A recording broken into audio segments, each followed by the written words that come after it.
folks, we'll get started here in about 1 minute. Hopefully everybody's figured out their speaker cards in the back corner there.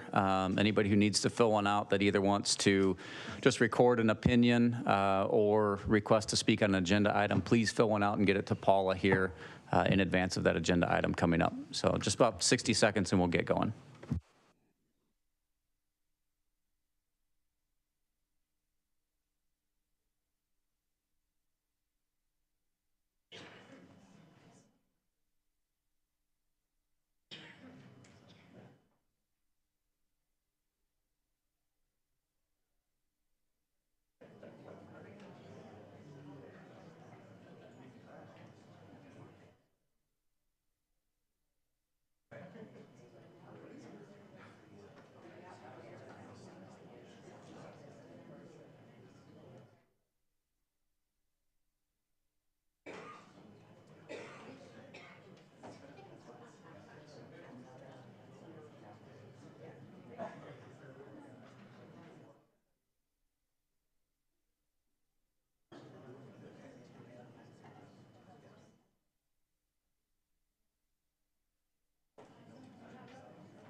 All right, let's go ahead and call this meeting to order, please. This is the May 8th venue of the Fountain Hills Planning and Zoning Commission.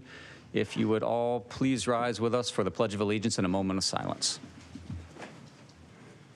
I pledge allegiance to the flag of the United States of America and to the republic for which it stands, one nation, under God, indivisible, with liberty and justice for all.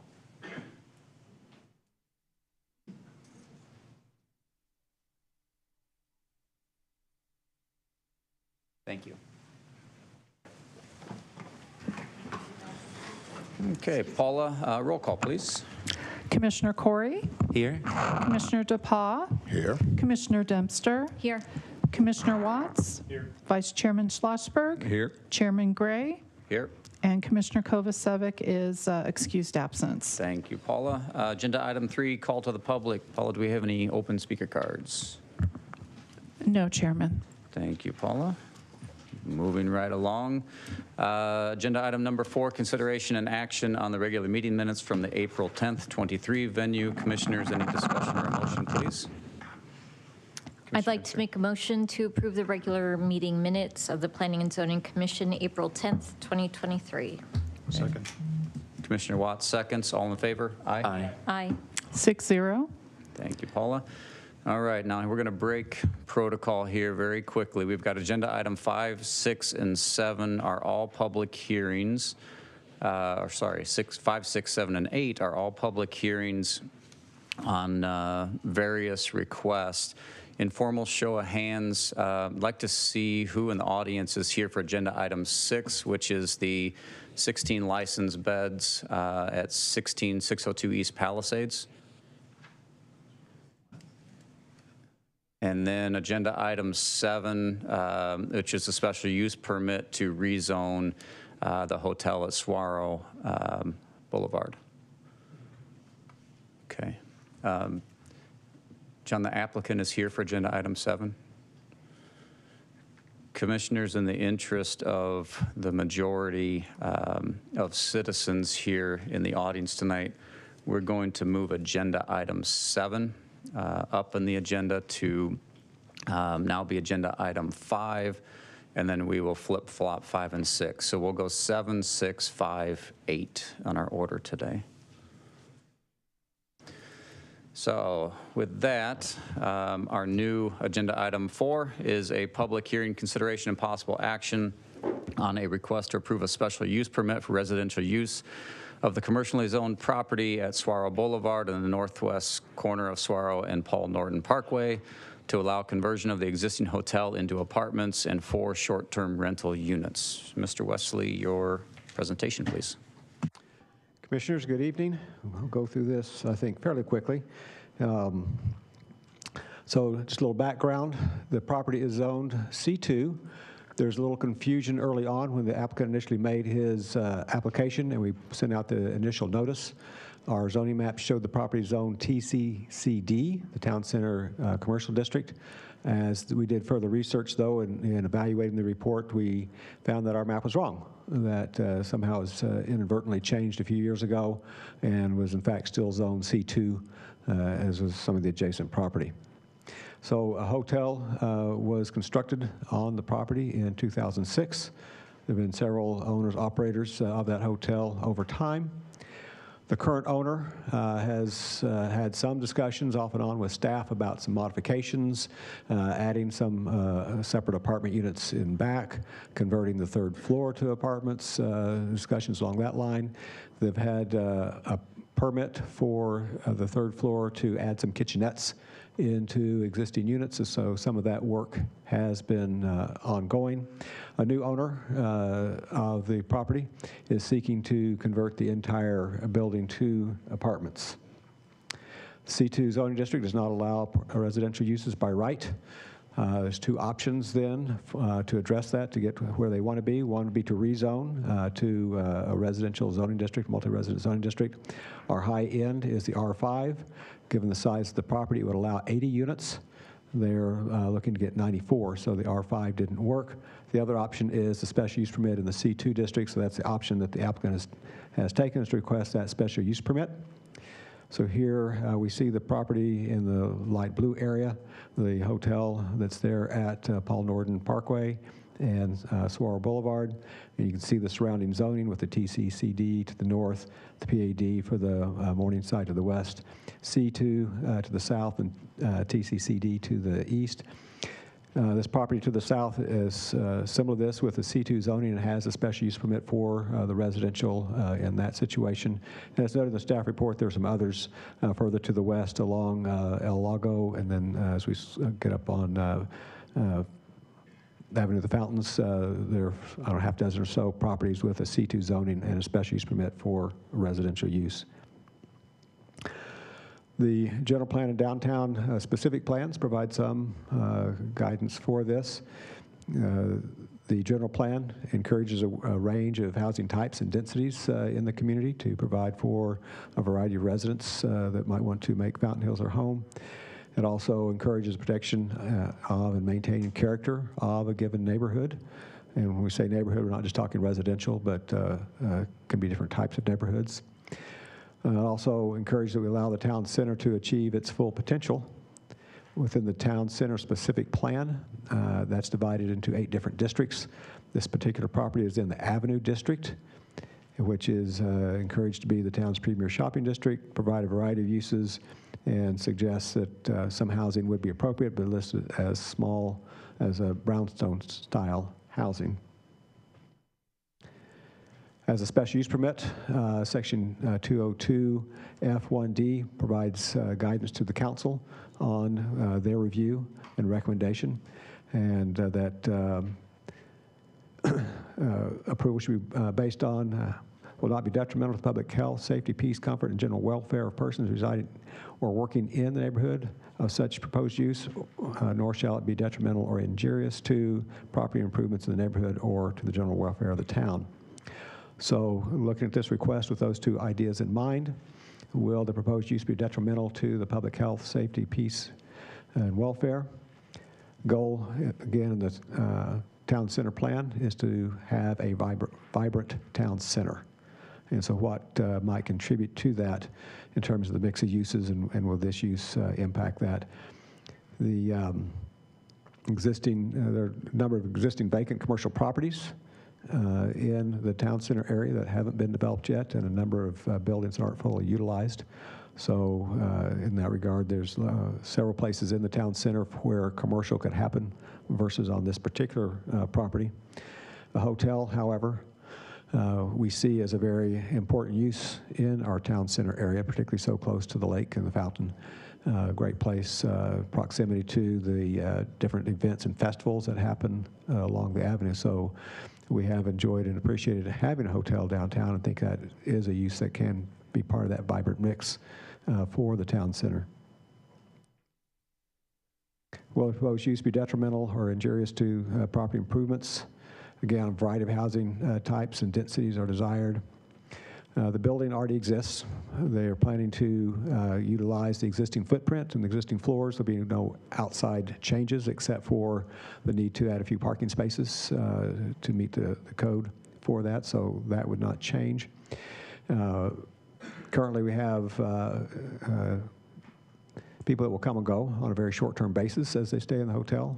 With a change, we would have permanent residents living there on a longer-term basis and providing maybe more consistent population for the downtown and for the community. Also, with the proposal that many of these will be studio and one-bedroom apartments, more likely going to be more affordable for workers, for local restaurants and other businesses in the town center area. So that could be a benefit for the community and benefiting the businesses. The existing building is not really designed for a retail use, given its orientation and where the parking is and so forth.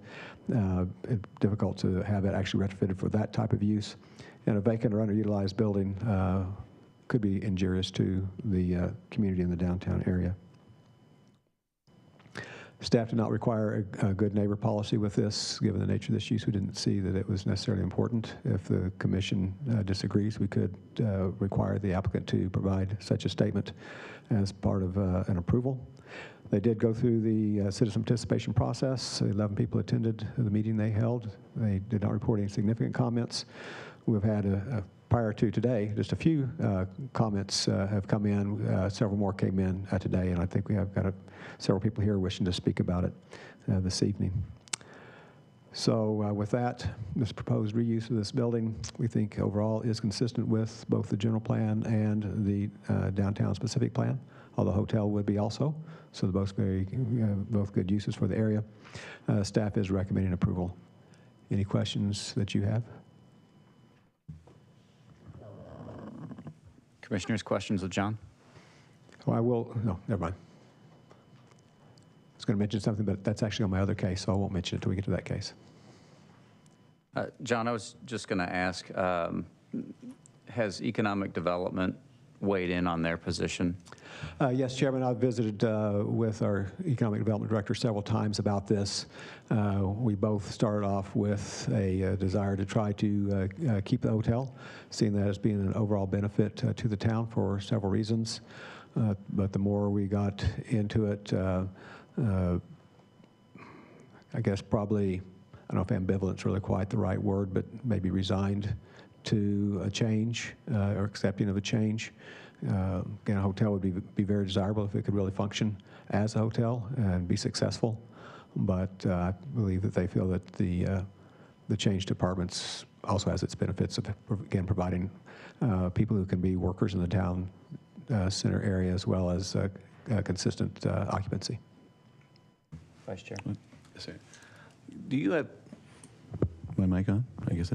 Do you have a timeline of the history of the hotel, basically from the day it opened? And I believe at that time it was a brand name hotel, and how many different entities it's been from that day until present? Chairman, Vice Chair, no, I thought about that a few times as I worked on this, but never did go back and really try to resurrect that full history. I just know it has changed several times. Even in the 4 years I've been here, it's changed 2 or 3 times. And along those, are there any kind of occupancy numbers on, I'm assuming it's functioning as a hotel right now, at least the bottom 3 floors? So, Chairman, Vice Chair, I believe a portion of it is still functioning. I think most of the current remodel work has been on the 3rd floor. The applicant's here. He could probably give you more detail on that. And no, I don't have any specific numbers, just in general, talking to the finance director in terms of what he can see with regard to the sales tax revenues. It has been low. So indicating it hasn't been occupied very much. Thank you. Commissioner Watts? John, do you know what the breakdown is between studios, 1 bedroom, 2 bedrooms? I believe it was in the attachment. I don't have that right in front of me. Again, the applicant will be able to confirm that when he's up here. Yeah, I went through it and I had a hard time figuring it out with all the different colors and the things that were going on. And has the study on the sales tax component, because the sales tax is significantly reduced going to leases as opposed to motels, about 5%. Microphone not working? Just try getting a little closer. Okay, mine never works? Right. Okay, so the sales tax component looks like it's significantly reduced. And if you say apples is apples and you're 100% occupancy, leased or rented for short-term rentals, it looks like it's down about 5.3%. Has anybody studied that impact to see what it would do to the coffers of the town? Chairman, Commissioner Watts, no, we have not done that specifically. Okay. Along with the impact on the the sales tax component, and the reason I want to know about the studios in 1 bedroom is because the current listed rate of $14.95 per month seems to be outside what I would call the norms as far as what percentage of your net income should be applicable to rent. So in this town, we're in a $16 to $18 range as far as compensation for the people that are struggling, the companies or the organizations that are struggling for people, and I don't see how you can support it, the $14.95, with studio apartments. So I really want to know what, and maybe I'll ask the applicant what the breakdown is, studio and 1 bedroom.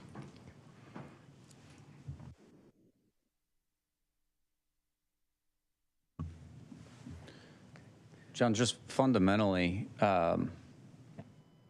what's the difference between, I guess, let me ask a different way. The property could be operated on a long-term rental base, almost mimicking apartments under a hotel licensure, couldn't it? Chairman, yes, the definition of hotel includes dwelling units. Certainly know of extended stay hotels, so you could have something similar to that happen. There's also, at some point, the expectation of, really what is a hotel in terms of how reservations work and, having the desk clerks and all those things that you see in a hotel versus what you'd see in just an apartment complex. Where that break is, be hard to say exactly, but certainly in terms of having extended stay hotel, that is possible. And then the special use permit would run with the land, right? It would run with the property, but a reversion back to a hotel would or would not require being revisited through this process. Yes, Chairman, once the special use permit is issued and implemented, then it would run with the land. If someone wanted to come back and turn it back into a hotel, that would not require any specific action to come back through the town hearing process because it is a use by right. Okay. Thank you, John. Do we have a presentation from the applicant? The applicant is here, and I think he would like to speak, but. Okay.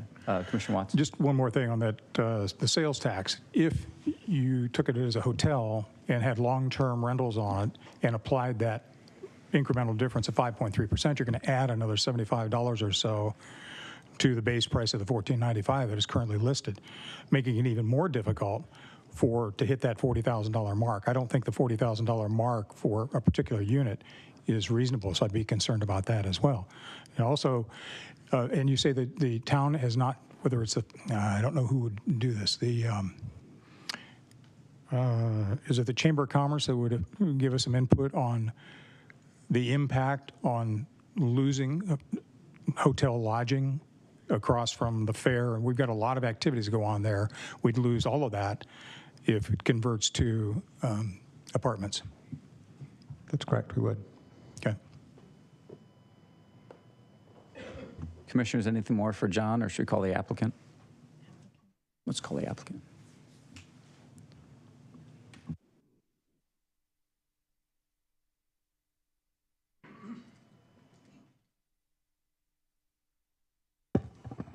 Good afternoon.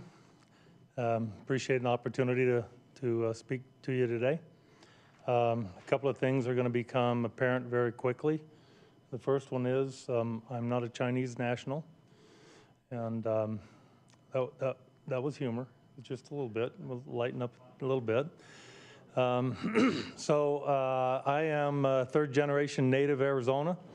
Been around here for a long time, and have been part of Fountain Hills, or through participating in Fountain Hills since, high school, teenage years. So I feel like Scottsdale and the Fountain Hills area is a part of my heritage as well. So when I came across this project, I was blown away by the possibilities that exist here.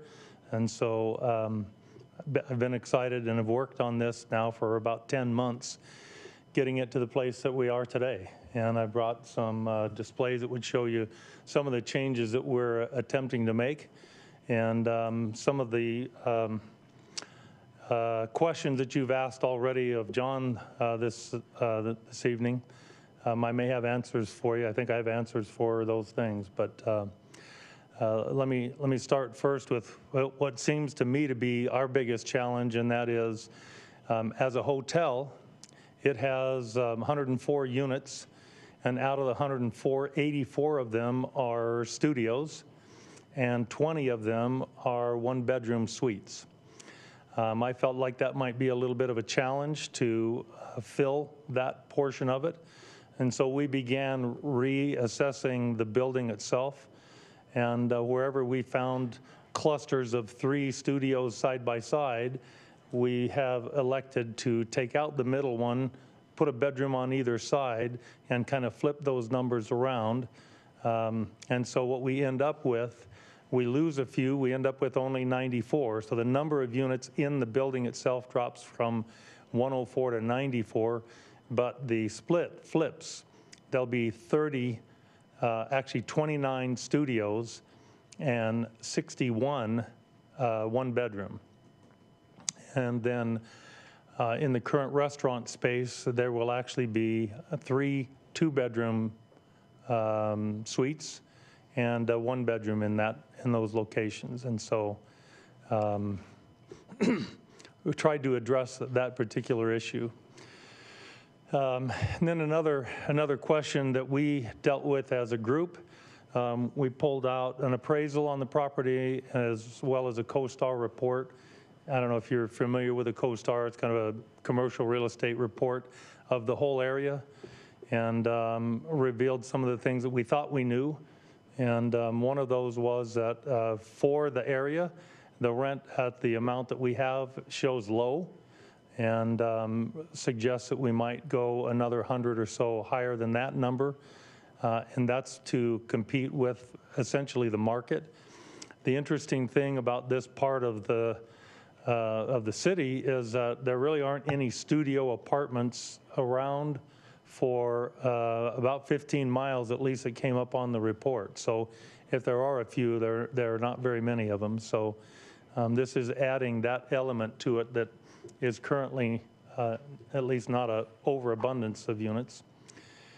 And let me think what else.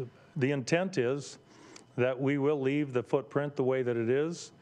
In future years, we may look at some parking issues, covered parking or a parking structure or something else to help alleviate some of the other problems, but those are future projects. Right now, the intent is the exterior will remain as it is now. We just went through and had the exterior painted, and so you probably wouldn't have noticed that painting because it was the same colors done again, but it has a new coat of paint, and the roof is in excellent shape, and so there isn't any intent to make any changes to the footprint.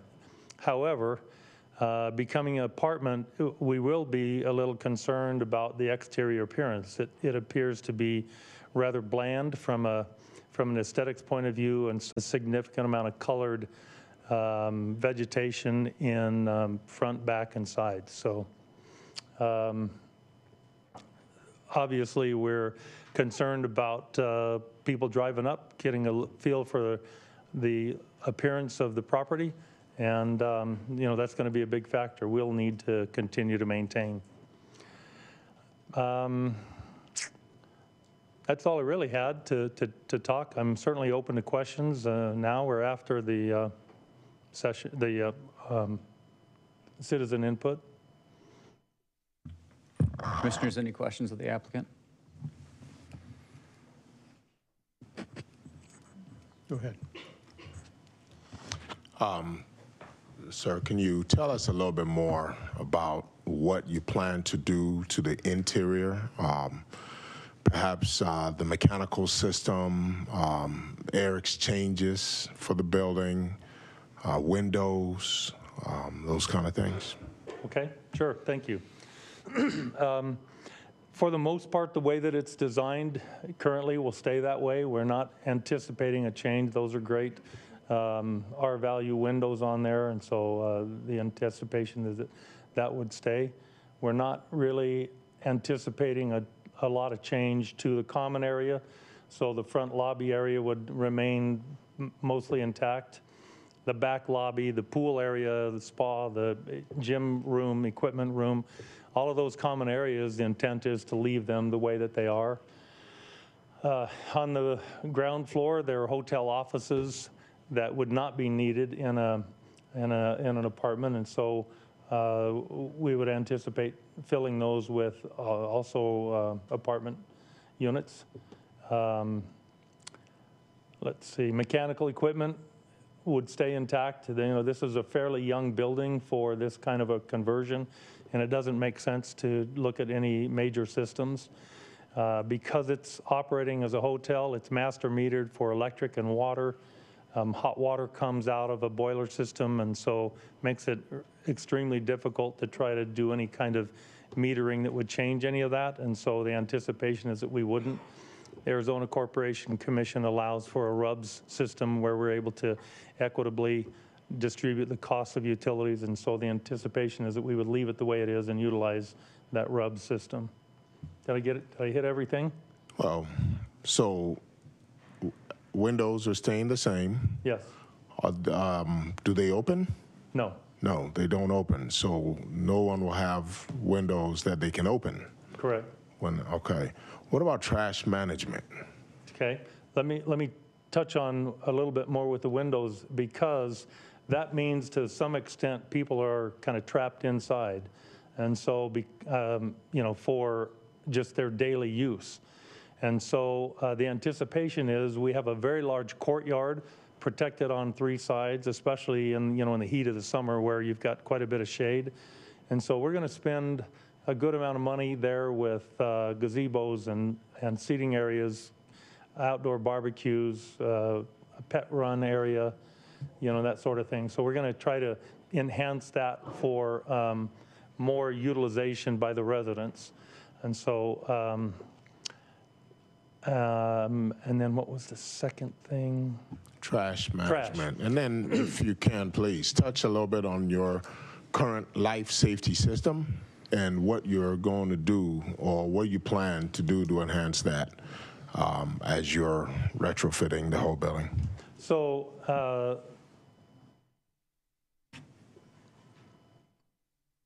as far as the life systems, my understanding is that this building was built and designed with those windows being closed all the time, and so each 4 corners of the building has stairwells that allows ample opportunities to get out of the building. And so my understanding is that with that design, the fire systems are not required to have windows that open. Obviously, the entire building has sprinkler systems and alarm systems and everything is set. But we did address that with planning and zoning to make sure that we meet all of the code requirements for those systems. Twice now, I forgot what the other thing was. Trash management. Trash management, thank you. Yes, in this facility, the only trash dumpsters right now are back in the far corner. And so the anticipation is, because it's kind of a U shape at the end of the U's, there is an opportunity to put a trash can at the bottom there, and from each floor to have a chute to be able to shoot from wherever that residence is to be able to hit those trash cans. So we will be bringing cans closer to the building with an enclosure and a chute to be able to catch that trash. But that is on the back side of the building.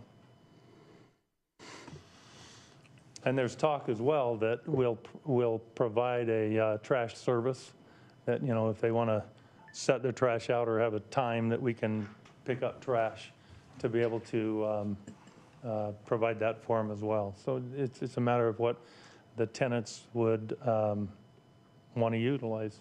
Okay. So if I may, one more question, yeah? So you're saying windows don't open. I've never really stayed at there, so I'm not sure what each individual equipment that handles the indoor cooling and heating, what do you have? Some heat pumps that are sitting in each room?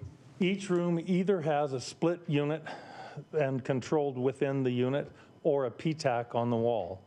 So exterior view of the building, you see most of them have the PTAC air conditioning units. But there have been a substantial number of split AC units with the compressor on the roof and the handler on the inside of the unit. One of the unique things, the way that we're splitting the rooms up to create the one bedrooms, the unit that has the wider part at the hallway and the narrower part at the window, the wide part wouldn't be served by a PTAC. So in every one of those units, we've got to do a split unit. Okay. So we will be adding some of those, you know, on the roof area. Are they equipped to bring in fresh air? There is fresh air brought into the building and a couple of vent systems throughout, yes. Throughout Yes. the building? How is that set up? And that was a part of the original hotel, that in the laundry room, behind the laundry rooms on each of the two corners, there are blower systems that ventilate through the building. In the laundry rooms? Well, that passes through the laundry room. That's where the handlers are, so that's Okay. where I've seen them, yeah. Good. Are the common areas conditioned? The common areas are conditioned separate from the individual units, yes. Okay. There is a large, a couple of large units that handle all of the common areas, hallways and lobby areas down below. Okay. All right. So I'm asking these because today we're living in an age of infection prevention, okay? So indoor air quality is a big deal. And if you're looking to make this a multi-use community, well, not a multi-use community, but, you know, multi-housing community, that's a major concern for the community as well. So this is the reason why I was asking more about this indoor air quality matter, but I'll leave it here. Thank you, Commissioner. Commissioner Corey? Yes. Is it Roy? Yes. Okay, thank you, Roy. So I think one of the things we'll hear tonight is that, you know, this is kind of a staple hotel that's been in town for a while, and if Yes. we are losing the rooms, that's going to be a significant impact to the town. So I see that you're proposing the 4 Airbnb units on the front of the building. Yes. So I'm just curious what the thought process was behind 4 and having all the others as rental units, and like, where did that come about, and are there any opportunities to kind of pivot that a little bit? Because I think, you know, what we'll hear is having some hotel-like business there is going to be valuable to the town. Yes, those really came about in part because of the zoning requirement that every bedroom has to have a window. And so this is about a 6,000 square foot space that's, generally it's a rectangle. And so that doesn't allow for windows in other locations. And so that kind of, based on the number of windows, ended up being the number of units that we could put in there and still utilize that space. And so that's kind of where the numbers came from. The unique thing about those particular units is, you know, while In the building itself, we might have square footage between 500 and 800 square feet. There, we've got 1,000, 1,500, you know, kind of square footage. And so I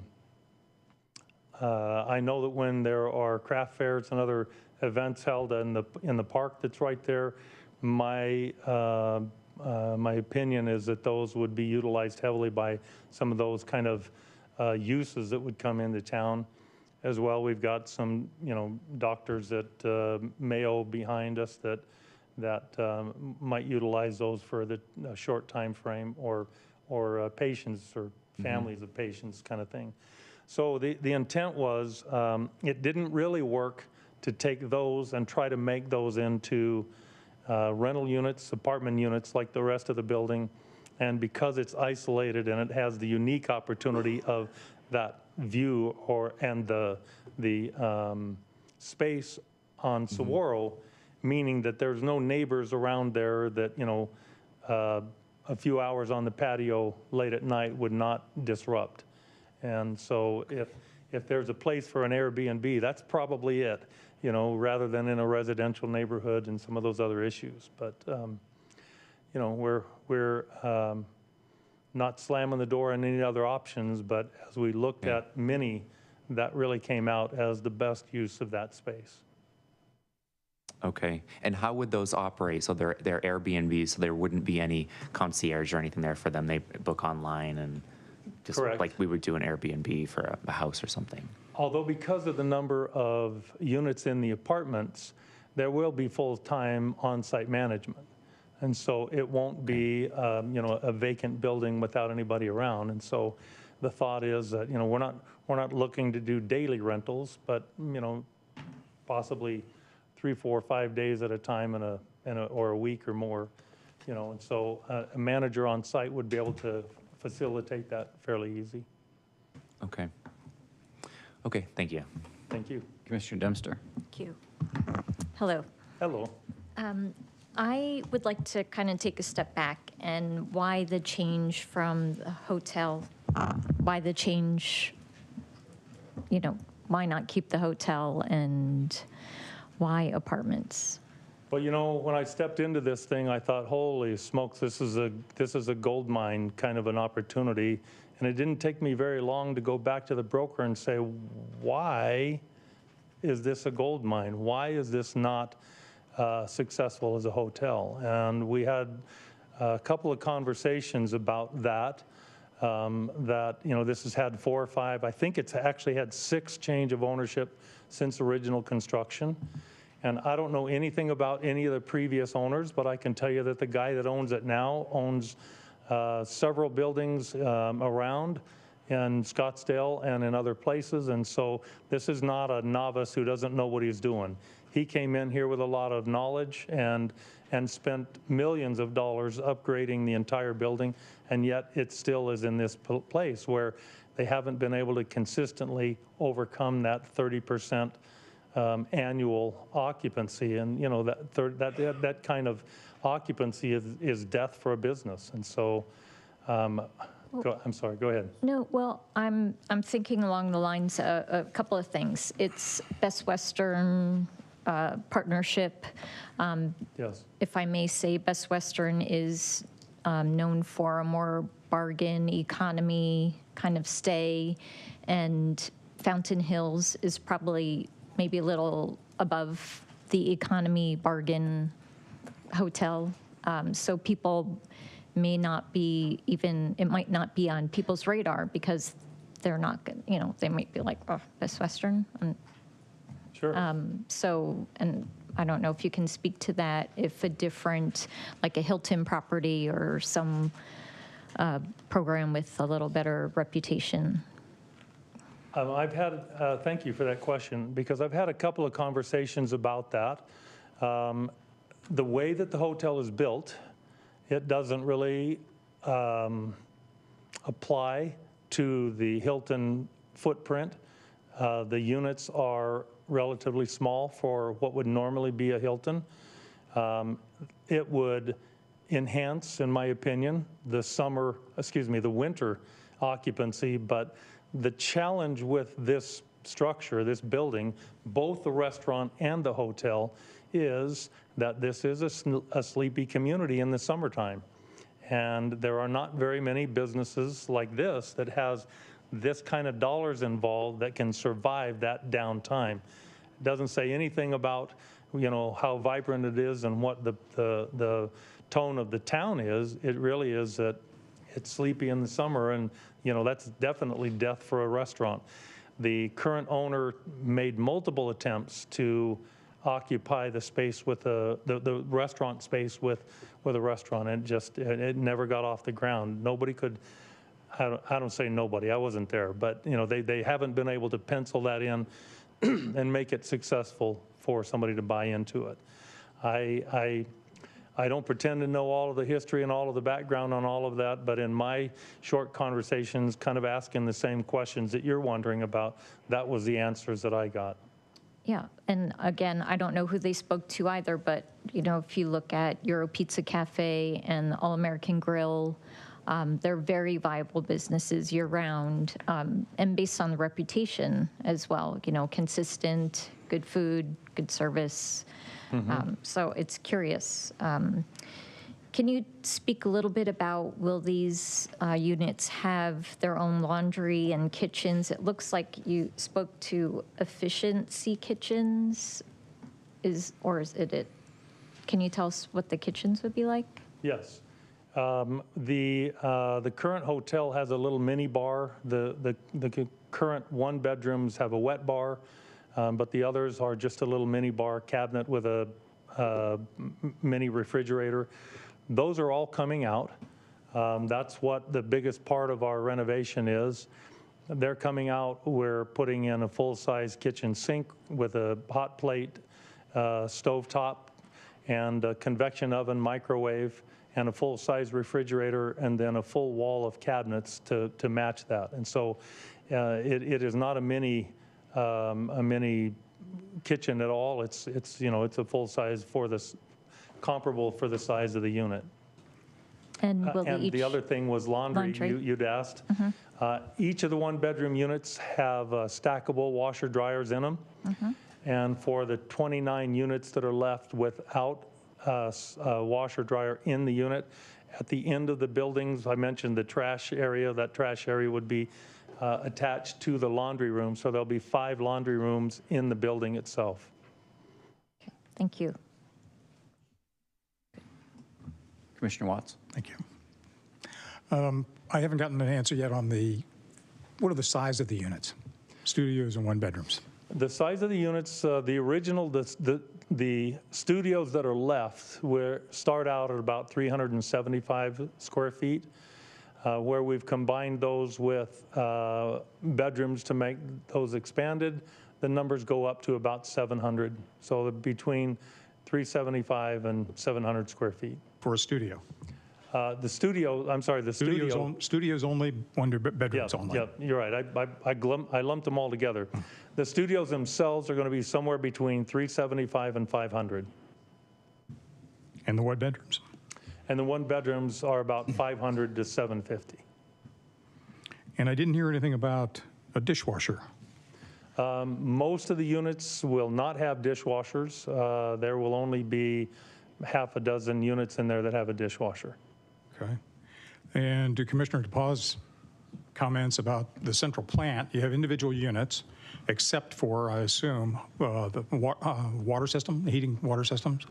No, the water system is on a boiler system, so the entire building is connected to a boiler system. That's what I mean. It's a central operation, so if it fails, everybody loses their hot water. Yep. Okay. Yep, that's true.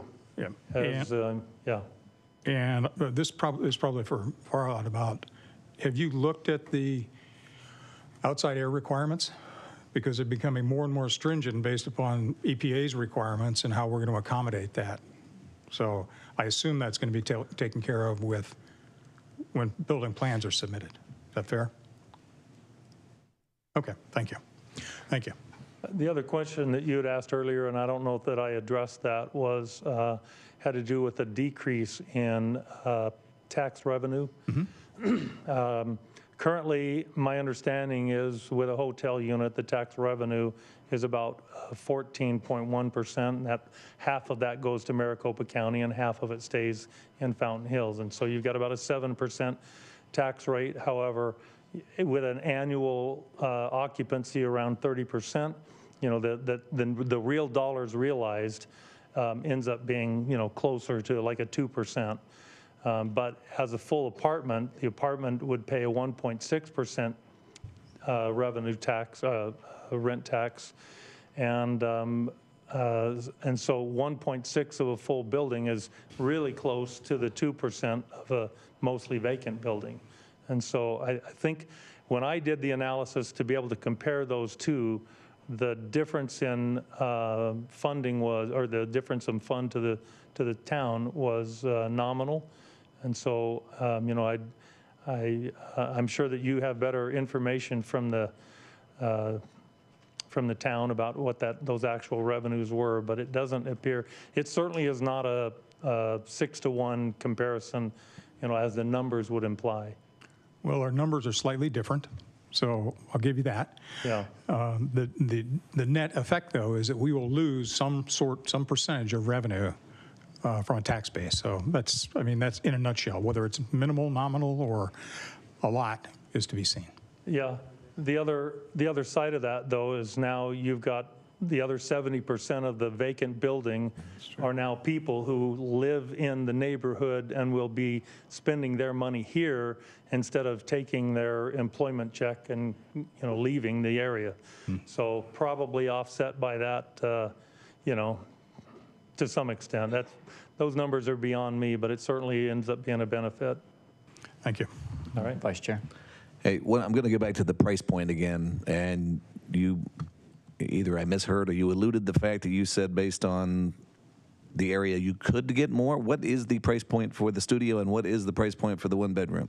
Well, they will change. As you know, right now the rental market is certainly in a state of flux.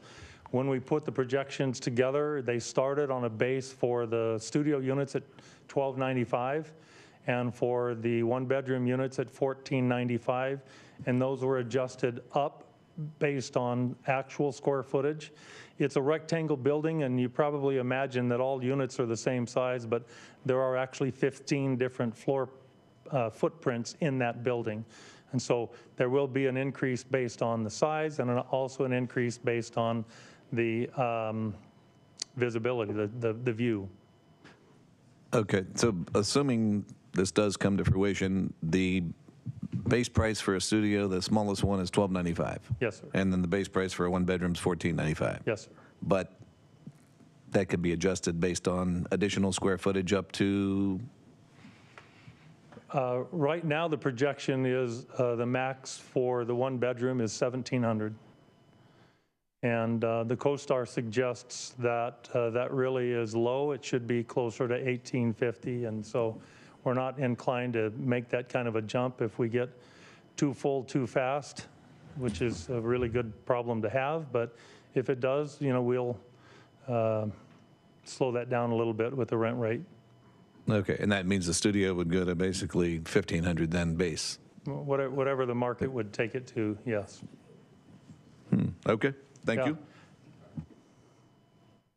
So I think the point you're trying to make, and Commissioner Watts as well, is that in our packet, there's a pretense in here saying that a $40,000 income is supported or can support occupancy here, and the pretense that this development would support that class of compensation package doesn't work, because we're really looking at a $56,000 annual or better to afford an efficiency. So, Right. I think that's the point trying to be made here. So, commissioners, any other questions of the applicant or John? No.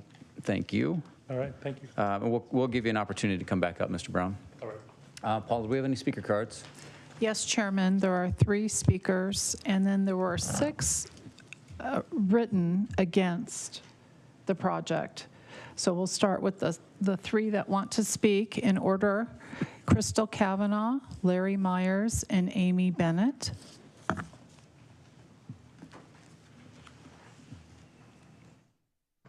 Good evening. I just have some thoughts, not a whole long thing tonight. I'm trying to understand the sequence, that the owner purchased it as a hotel, but yet the next statement was they were almost surprised to see so many studio units. And that, did they purchase it sight unseen? And at what point in time did they decide they better change courses because it was going to be very lucrative? And I don't even know the name of this hotel, for example. It's changed so much over the recent years. If I don't know the name of it, out-of-town people don't know the name of it. But if it was a name brand, they might be able to, actually fill the hotel.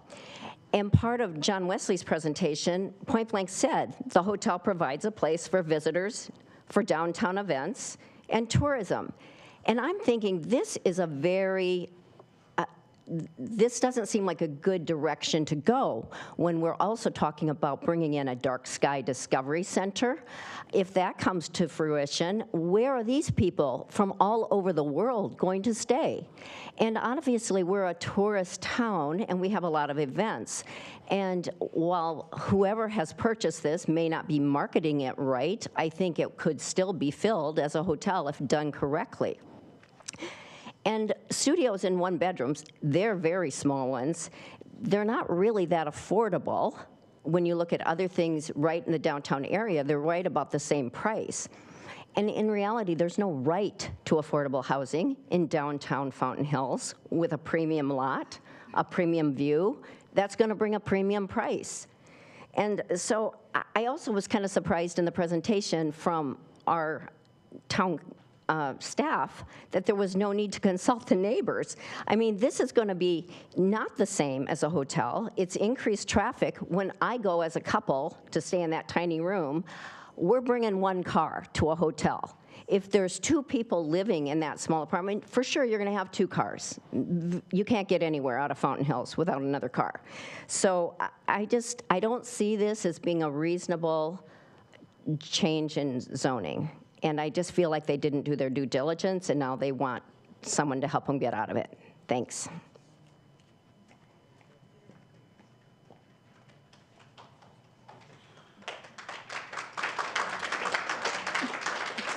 No clapping.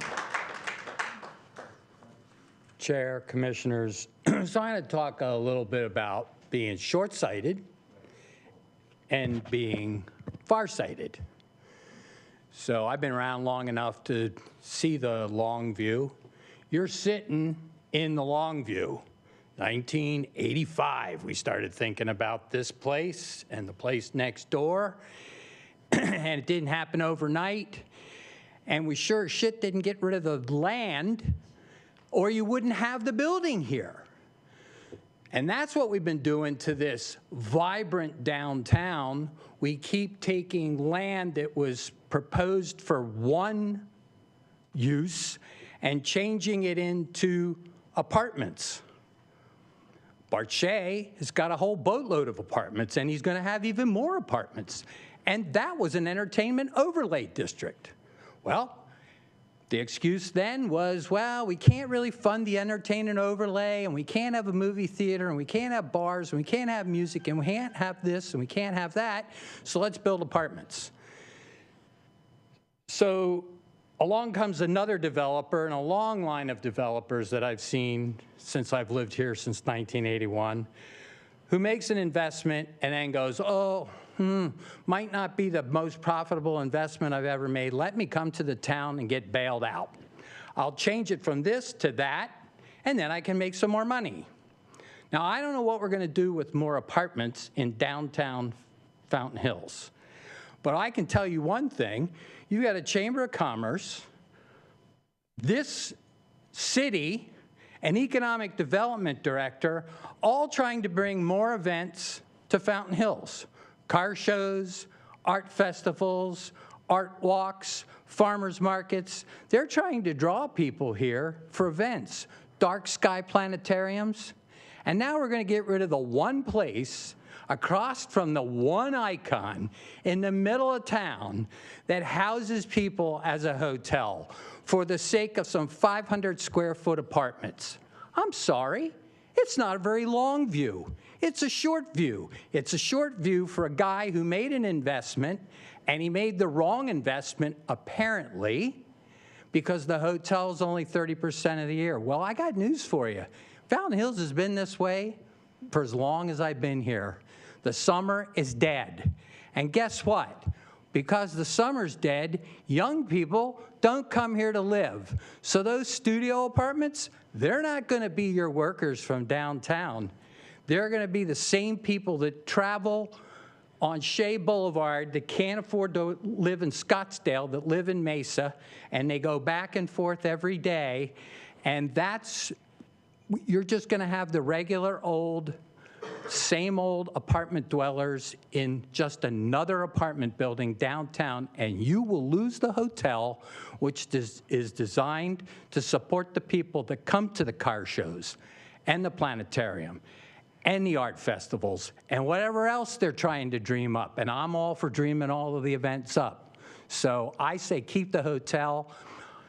They're already operating as a rental unit because it's on Zillow, and that bothers me too. They should ask first and do second. Thank you.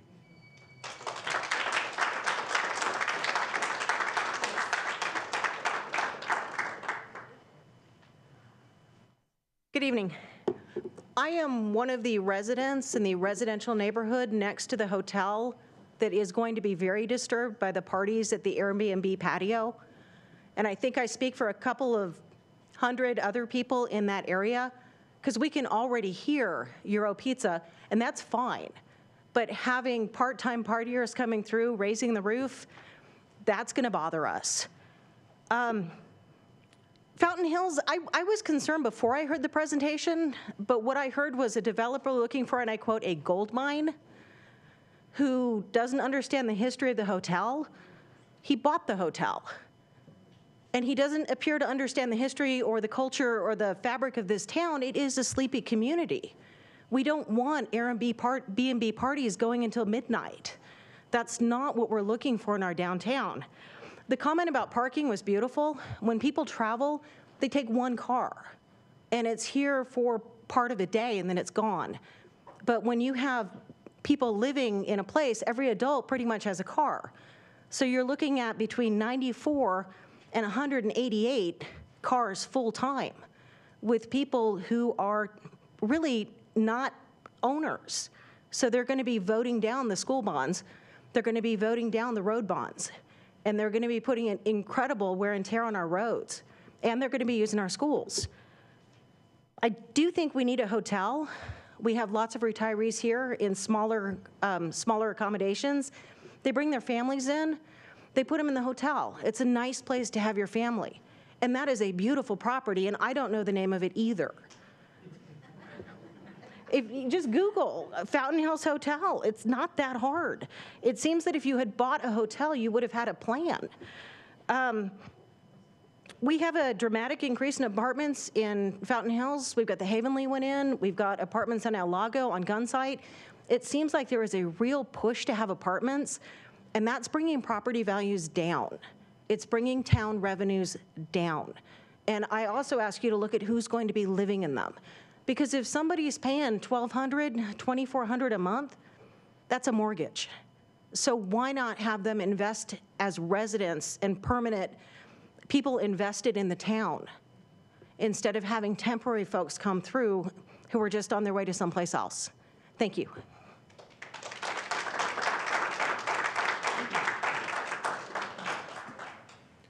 Paula, any more speaker cards? No, Chairman. Thank you, Paula. All right, let's go ahead and close the public hearing portion of the agenda item. We'll bring John back up for any final questions. Commissioners? Commissioner Dempster? Thank you. Hi, John. How many parking spaces are currently attached to the property? Do we know? Let's see, I don't remember if that showed up in the, let me grab my. I didn't see. Is it on here? Did you see it? The, what I recall from that review is that There are existing 157. The table here says they need 161. I think it was more like 162 or 3 spaces that they would need. So they are, as I recall, 5 or 6 short, and they would fit. Let's see if this is that on. No, I guess not. In the back corner of the existing hotel unit or hotel, on the western wing, there's an area there just west of that loading space where the spaces could go. So 157, so that's roughly one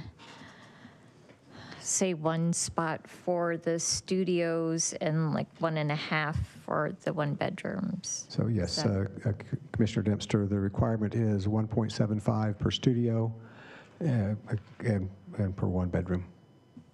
Okay. I'm curious if the hotel was a member of the Chamber of Commerce. Do you know? No. Okay, thank you.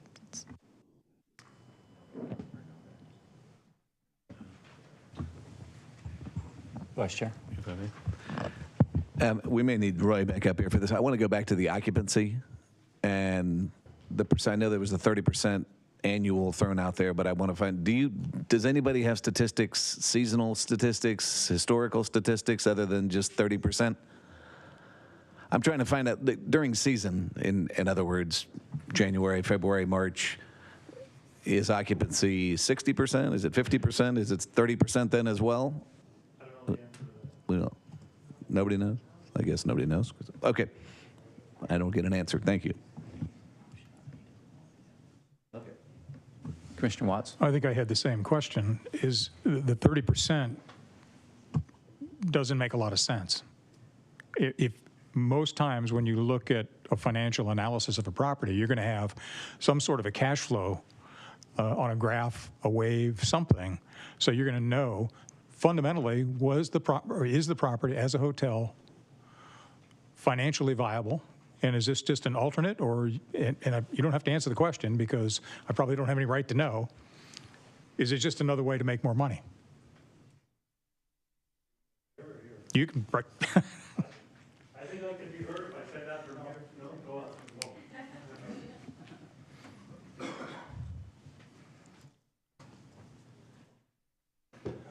Well, contrary to what's been expressed so far, I haven't actually closed escrow and don't own the building. So if it really wasn't making any sense or wouldn't work the way that it is, I have the opportunity to bow out of it still. However, I did not go into it and get into a problem and then attempt to fix that. What was listed for sale was the 3rd floor, with the intent that the first 2 floors would remain as a hotel. I have enough experience with property management to say, oh my goodness, what a nightmare that would be.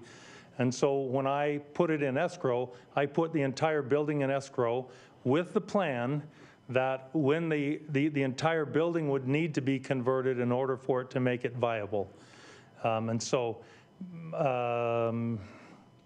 I hesitate to even kind of hint towards the question from Scott, but this last year we had Super Bowl, we had Phoenix Open, we had Barrett-Jackson, we had all of these activities going on, not to mention all of the activities in the town itself, and the 3rd floor was not a part of it. So, if you can kind of take general numbers, the 3rd floor has kind of never really been filled capacity during the season. So that's what prompted the overall. And I apologize, I don't know the hotel numbers because from day one, I never intended to buy a hotel or to operate a hotel. It has always been my plan that the building would be converted or it doesn't make sense. Well, hopefully at a minimum, we've at least piqued some questions for you to ask. Well, I actually have a whole lot more answers than that have been here, and I can assure you that in the 10 months that I've been working on this, I have hundreds of spreadsheets of information looking at different scenarios and different options. and I'm extremely solid in the viability of this product in this location. And there are future options to be able to help with a couple of the other problems, like parking, which is a big problem. But the overall, thing to remember is if there was a Hilton or someone else who was running this hotel, then you wouldn't have the 30% occupancy. You'd have the 90 or 100% occupancy, and all of the parking problems would be there, and all of the traffic problems would be there, exactly the same as what you're afraid of as an apartment building. However, when somebody goes online and rents a unit, rents a hotel, you really have no control on who shows up. With an apartment building, you have an application process, you have background checks and things that you go through. The clientele of an apartment building is going to be way more stable than what you're going to get when anybody can walk in and rent a hotel, or not even walk in. They do it online and show up. So I've noticed in the time that I've been here, roving gangs of motorcycles in the back. Now, I don't mean that. That was probably an overstatement. The roving gangs now will have gray hair like I do, so they're not, not dangerous gangs. But I mean, there's a lot of that's a great place to come and to go for a ride. The times that I've been here, lots of homes, motor homes, and altered travel. I mean, so that kind of element is in there. You don't have control on that when you have a hotel, but when you have an apartment, you do.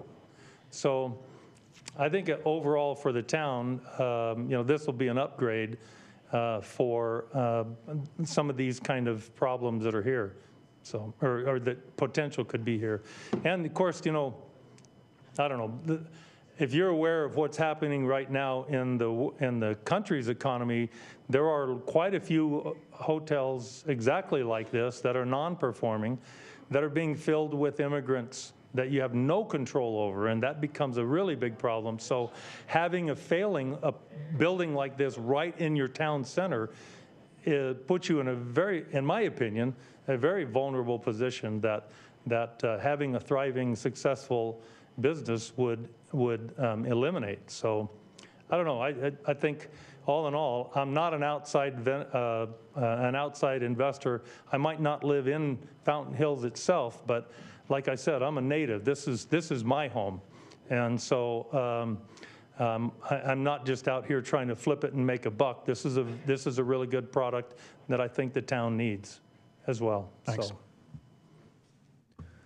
John, can I ask you, I recall the Park Place, I don't remember which phase that is, but the phase that's to the, that's adjacent there to the, I guess that's northwest. I remember that development kind of having a pull-through component. Was there engagement between that phase of the Park Place development and this adjacent property, or am I misremembering that? I think you're misremembering. The early phases, early concepts we discussed the potential of connecting the parking lots, but that was never pursued. Didn't have it.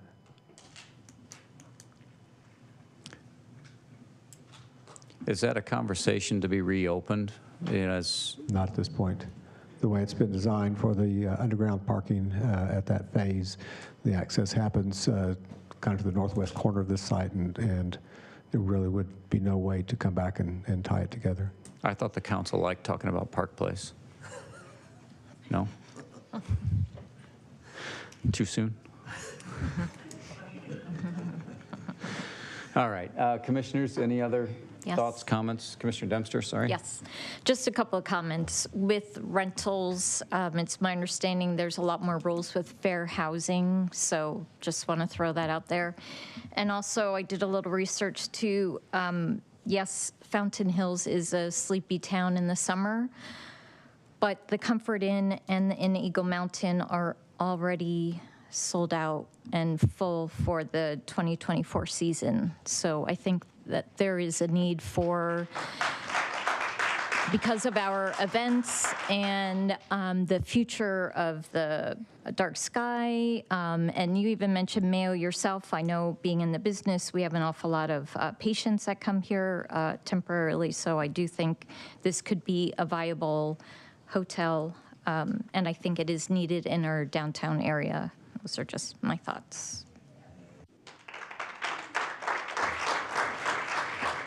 Commissioners, any other final thoughts? Commissioner DePauw? Commissioner Corey? Just some comments to kind of echo what Commissioner Dempster was saying. I also don't know the name of the hotel, and I don't want to get into the operations of the hotel, but, you know, I know I've been to that restaurant in the front of the hotel many times in the last 7 years that I've been here. There were community events there. It's a great place to get different organizations together. I think there's a part of this that raising awareness with the community, getting the community involved to know what the hotel is, hosting events there, getting involved in the running of the community, and that could help bring awareness to it. I would prefer to see that there's some marketing and changes done to help to see how we can make this feasible before making a drastic change like this. So, yep. Good. Vice Chair, anything? Just ahead of any motion here, I also concur with Commissioner Dempster and Commissioner Corey. I think it's too soon to write off this property and convert it. I think the merits of the conversion are there. I appreciate the diligence that the applicant has put in, and I appreciate the vision that he has for the property. I just think with what's planned up at Centennial Plaza, with the Park Place development that that we belabored through this venue and the council as well for many sessions, I think it's too soon. Too soon, too early. Maybe in the future we reconsider this, but I'm going to be a vote to deny here this evening. So, commissioners, would anyone like to make a recommendation? Commissioner Dempster. Sure. I move to deny the approval of case SUP 23-00004, allowing up to 94 dwelling units. Second. Okay, Commissioner Dempster has made a motion to recommend denial to the town council. Commissioner Corey, that was a second? Second. Thank you. Paula, can we do a roll call vote, please? Commissioner Corey? Aye. Commissioner DePauw? Aye. Commissioner Dempster? Aye. Commissioner Watts? Aye. Vice Chairman Schlossberg? Nay. Chairman Gray? Aye. 5-1. Thank you, Paula. Okay, in our reorder here, Farhad's up. We're going to move up the agenda to agenda item number 6, public hearing and consideration on the special use permit 23-0, a lot of zeros and a 2 at the end. Farhad, let's give the room just a minute to clear.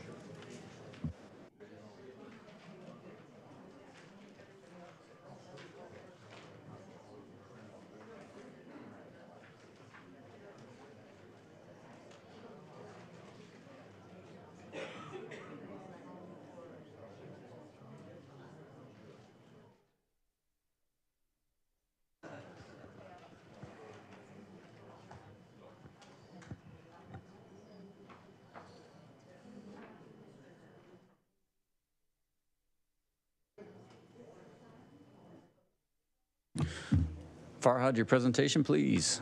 Good. All right. Thank you, Mr. Chairman and members of the commission. I'm going to speak as closely as I can into this microphone. As you said, Mr. Chairman, this is a special use permit request before you for a 16-bed home for the aged. The site is at the northeast corner of Westby and Palisades Boulevard, just north of here. The site, as you can see here, outlined in red. It's a little over 1/3 of an acre. Now, it is important to note that currently this home, which is about 4,500 square feet, is currently operating as an assisted living facility for the elderly with a total of 10 beds. Now, granted that certain distance requirements are met, and more specifically, distance requirements between other assisted living facilities that exceed no more than 10 beds, this is a use that's currently allowed by right. It has been licensed as a 10-bed assisted living facility since 2005, as our records indicate. And so once we go above 10 beds, that's when it becomes more commercial in character. Thus, it comes before you today as a proposed 16-bed facility, in the case which a special use permit would be required. A little bit about the zoning. The property itself is zoned R-3, which is one of the several multifamily designations, as are the properties to the north and east and to the west as well across the street from Westby.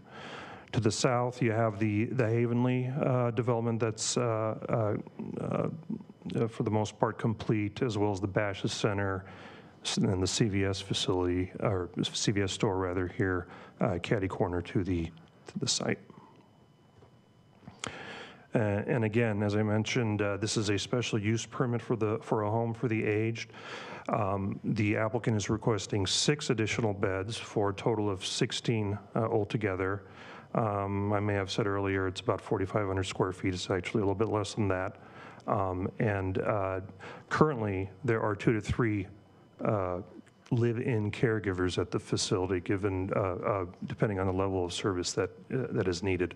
With a special use permit for the 16-bed total, there would be a total of 3 to 4 live-in caregivers to accommodate the patients. Farhad, just so we don't have to come back, is 16 total occupancy inclusive of the caregivers, or is it 16 plus the 3 to 4? This is only for the beds for the patients, the elderly. Yeah.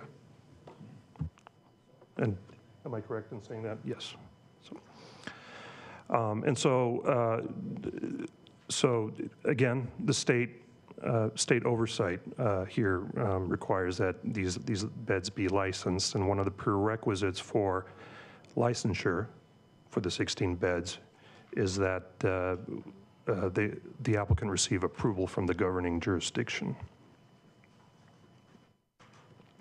This is a closer look at the subject property. Now, I should state that the applicant is not requesting any additions, so the building footprint will not be expanded upon. There are about, if I remember my count correctly, about 7 bedrooms currently in the facility. 8, I beg your pardon, 8 bedrooms, aside from a kitchen, a great room, and living room. The only change that would be required is accommodation for the additional parking that would be required for the live-in caregivers. And so you take a look at the property right now, there is a driveway leading into the site with a rather small area for parking. This driveway, just by way of reference, I measured to be approximately about 17 feet wide. And so you see a rather large concrete pad for the cars that would be parking there, particularly for the live-in caregivers. If you look at the slide that will follow, the applicant has provided a drawing in which they will be providing some additional parking spaces for the live-in caregivers. And incidentally, the required parking for a nursing home, convalescent home, home for the ages in this case, if you look at the parking section of the zoning ordinance, the requirement is 1 space per 4 beds. So with 16 beds, this meets the parking requirement, at least for the on-site requirement. Westby Drive, incidentally, parking is allowed on Westby Drive. There are no no parking signs currently, at least in this stretch of Westby Drive.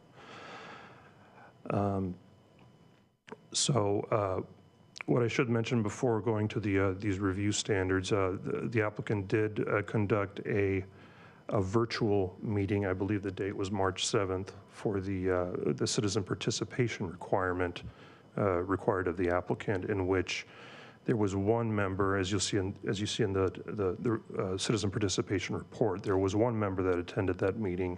Apparently, that member was concerned about any kind of building footprint expansion, and the applicant clarified that there will not be. However, there were about 3 emails, exactly 3 emails actually, that staff received or either was copied on,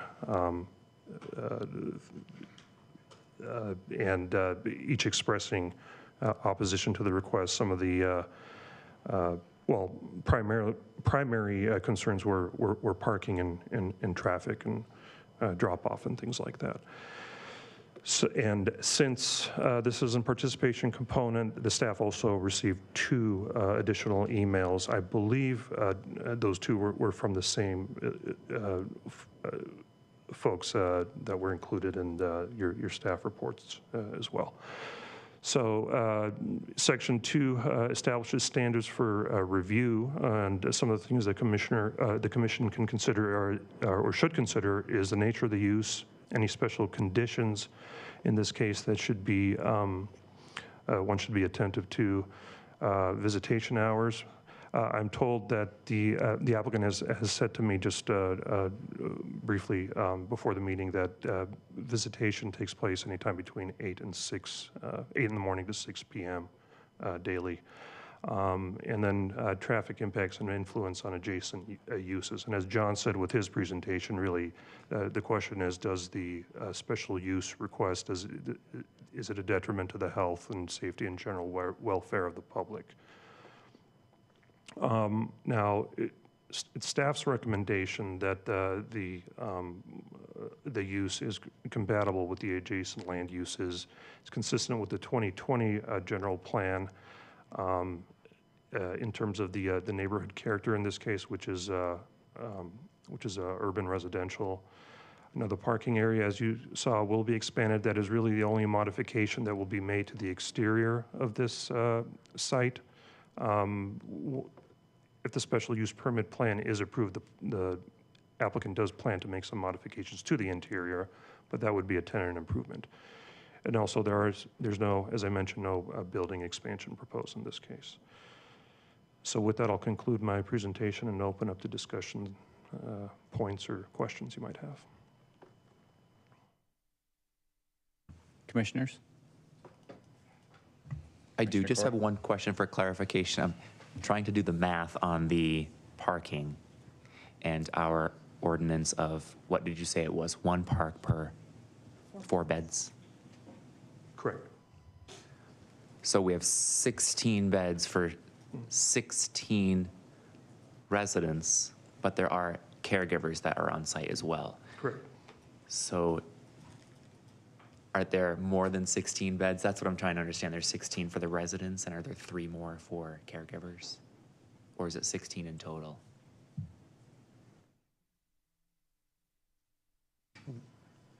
If I understand it correctly, that is, well, Maybe I'm just not understanding that part. Our table doesn't account for it that way. Okay. The parking is just for the caregivers. Mr. Chairman, Commissioners, the parking standards don't clarify whether or not the parking, who the parking is intended for. It is assumed that the patients won't be driving vehicles, at least not on a daily basis, but it is a good assumption that it is intended for the live-in caregivers.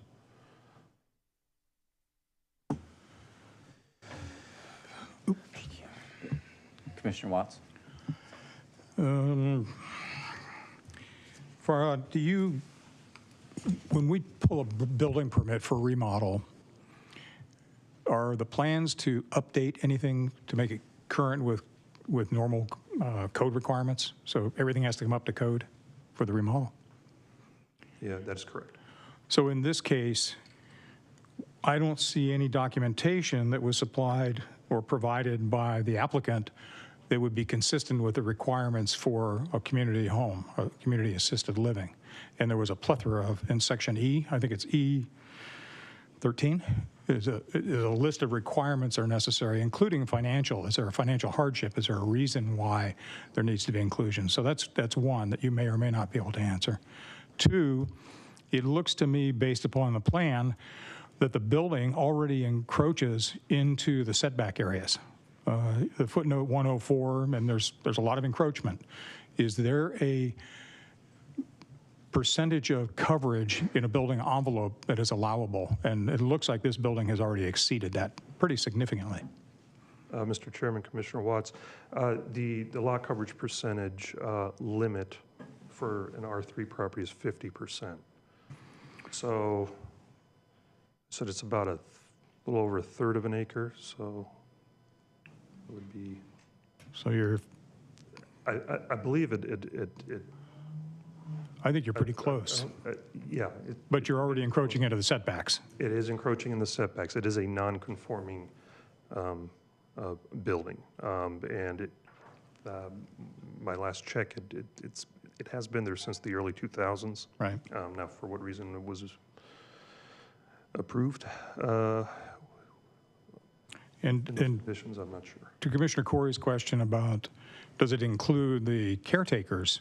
If you have one parking space for every 4 residents, regardless of their capacity to drive or not, you need additional parking spaces for caregivers, and that's going to be on the street, isn't it?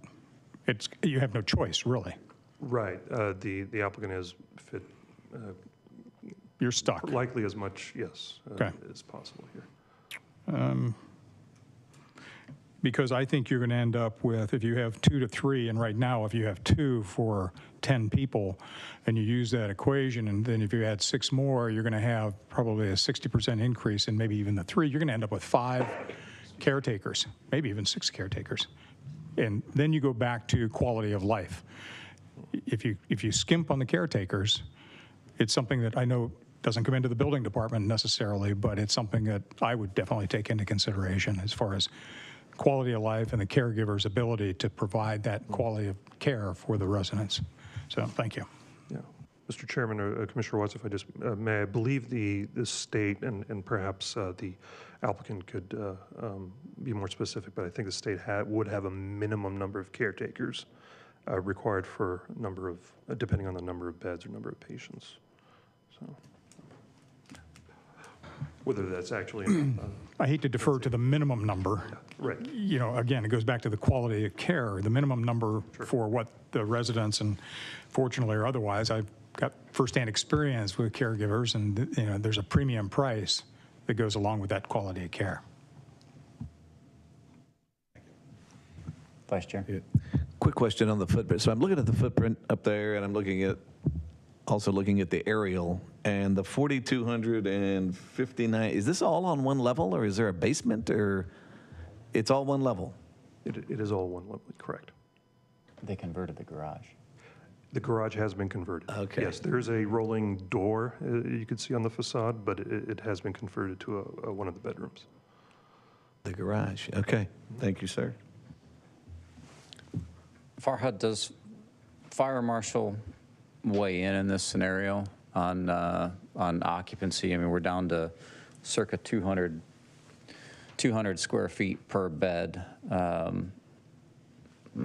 put everything in hospital ratios, so 140, 150 square feet per patient room, plus all of the staff support and adjacencies for supplies and so on and so forth. This is tight by my programming. So what's the Fire Marshal think?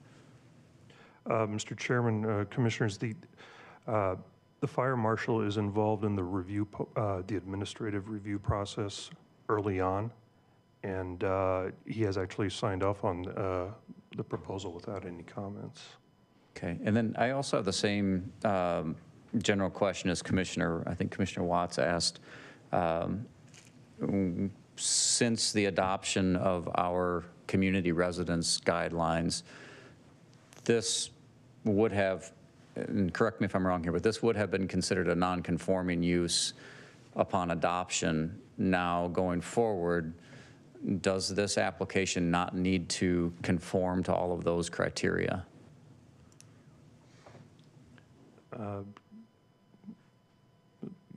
John's coming here to say a few words. Chairman, with this application, with the special use permit, they're moving from being a community residence to an institutional use. So no, those regulations don't apply to this with the special use permit. So it has been a group home or a community residence under its current configuration. That's what they've been licensed as, up to 10 units. But by going higher than that, they're no longer in that category. They're moving to a different category in the zoning ordinance, and that's why they're here requesting a special use permit. But doesn't that take you into an I occupancy category? That's a building permit question. You'd have to ask the building official. Commissioner Gray, wouldn't it just be common sense that if we ask it for 10, we're going to ask it for 16? It's the exact same thing. It's exponentially more worthy of asking. This time. So this, I agree. This moves it into a similar category to a Morning Star or a Fountain View Village, that type of operation, which isn't a residential facility at all. It's now a commercial facility that needs a special use permit in the zoning district. And it's not our lens to ask the engineering questions, presumably, in that, I mean, simply put, this is a residence converted and now becomes, I'll say it's I occupancy because that's what it is. So plumbing design was designed as single family, et cetera. When they request their building permit to upgrade the facility, to rearrange it, that'll have to be all part of those reviews before they can get a permit issued.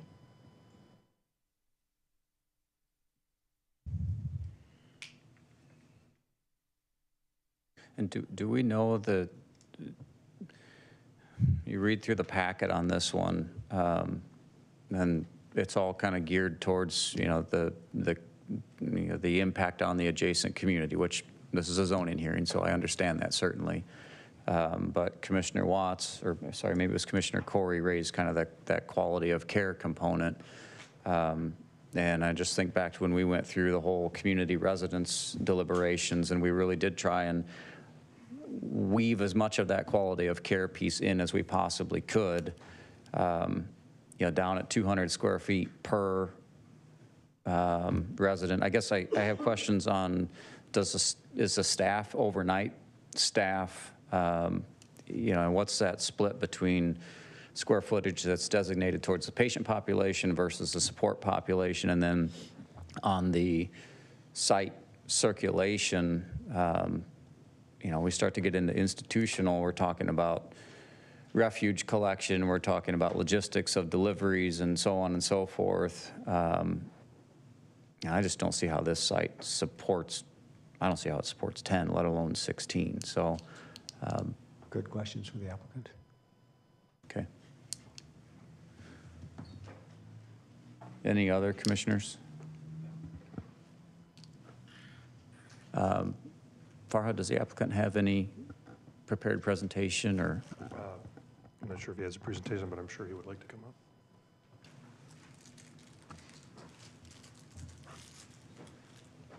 Good evening, Chairman, Commissioners. My name is Daniel Estrate, and I'm the applicant and the architect of the project.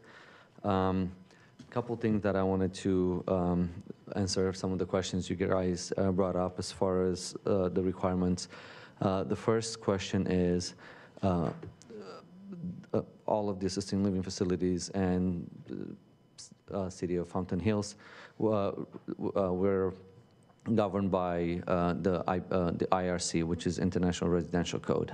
International Residential Code specifically states, and the number of 16 was not at random. Up to 16, it falls under residential. That is throughout all jurisdiction, all states. In the building code clearly states up to 16, it's residential. 17 and more, it becomes I. That's where distinction is. That's what makes it residential up to 16. Above that, it becomes I, which is a full commercial hospital, what have you. So up to 16 is considered residential. It is not a commercial building. Building code does not, so once, if you were to get approved, goes to the building department, it does not need to, it's not a commercial building. You do not need to do anything on it as far as being a commercial component, anything above that. So now what ends up happening is each local's jurisdiction, just like Fountain Hills, they set the limit of number for beds, and Fountain Hill has it to 10, and that's just, it was decided by council whenever that was done. God knows how many years ago. But 16 is what IRC states, so that's universal. So for example, I happen to know in the state of Texas, every jurisdiction in state of Texas, 16 is what they allowed, and then above that is institution. Here in Arizona, for whatever reason, it's 10, although city of Phoenix has moved away from that, and they've approved in the past year at least 20 of them that went up to 16. And I guess one thing for the commissioners to understand is the operator and the owner wouldn't be sitting here asking for the increase if there wouldn't be a need. There's a constant waiting list for people to go and to be placed in here. If people from the community that lived here for a very long time, once they reach a point where they're no longer able to live by themselves, they want to presumably still live in this area and not have to be taken to Scottsdale or further Phoenix and, you know, further west where there's a greater density. So Fountain Hills has more limited numbers. So that's just to clarify on the, as far as the requirements, falls under residential. There's no upgrades that needs to be done to the building whatsoever. Plumbing-wise, HVAC, everything else can stay as is. The building is not changing. The fact that it's already 10 residents already has fire sprinkler, which that you asked a question earlier about as far as the fire department and the fire marshal. Their requirements is as far as the building has to be fully sprinkled and the fire alarm monitoring. That is the requirements for the fire department. All the every assisted living home in the state of Arizona are governed by AZDHS, Department of Health Services. They have minimum guidelines, going back to your question as far as minimum area requirements. AZDHS has a requirement of minimum of 80 square foot per resident or of 120 per 2 residents. So if you're to build a new building, you can designate 80 square feet per resident or 120 for 2 residents. That's not what we're proposing, just to answer, because you're wondering where the square footage comes to. Going back to parking, which was another question that was brought up. The parking is mainly for staff and for visitors. The residents do not drive for obvious reasons. They are in place, they're in here because they need help, and also for liability. As the operator, you would not want to let them drive. They're supposed, they're on medication. They are not to be, driving. So it's mainly for the staff. And then visitation hours, they usually call ahead. They don't just drop, especially we're coming out of a pandemic. Actually, visitations were pretty much halted at that time, but even as they're reopening, you have to call ahead to visit. You don't just show up. And then they have the occasional deliveries for medical supplies. A doctor or nurse might stop by too. I'm gonna try to see if I can figure out how to work this backwards, because it's not my slide, it was in here. Oh, there was an aerial, okay. There was an aerial that was taken, Maricopa County does their yearly flybys. I'm not sure which year this was taken, and you can see there's one car on the driveway. So when I looked at it, when I went to Maricopa County, I think right now they allow us to go back to maybe 2014, 15. Even if you guys have access to your monitors, I'm not sure. I looked, I don't know, they take them at random days, nobody controls that. Every picture that they've ever taken in 15 and 16 and 17 and 18 and 19 all the way to 23, at no point there was more than one car on the driveway. So there was not, we don't control, we didn't take those pictures, we're taken up by county, obviously at random time, but that's a pretty good indicator that at no point since, and they've been in operation since 2005.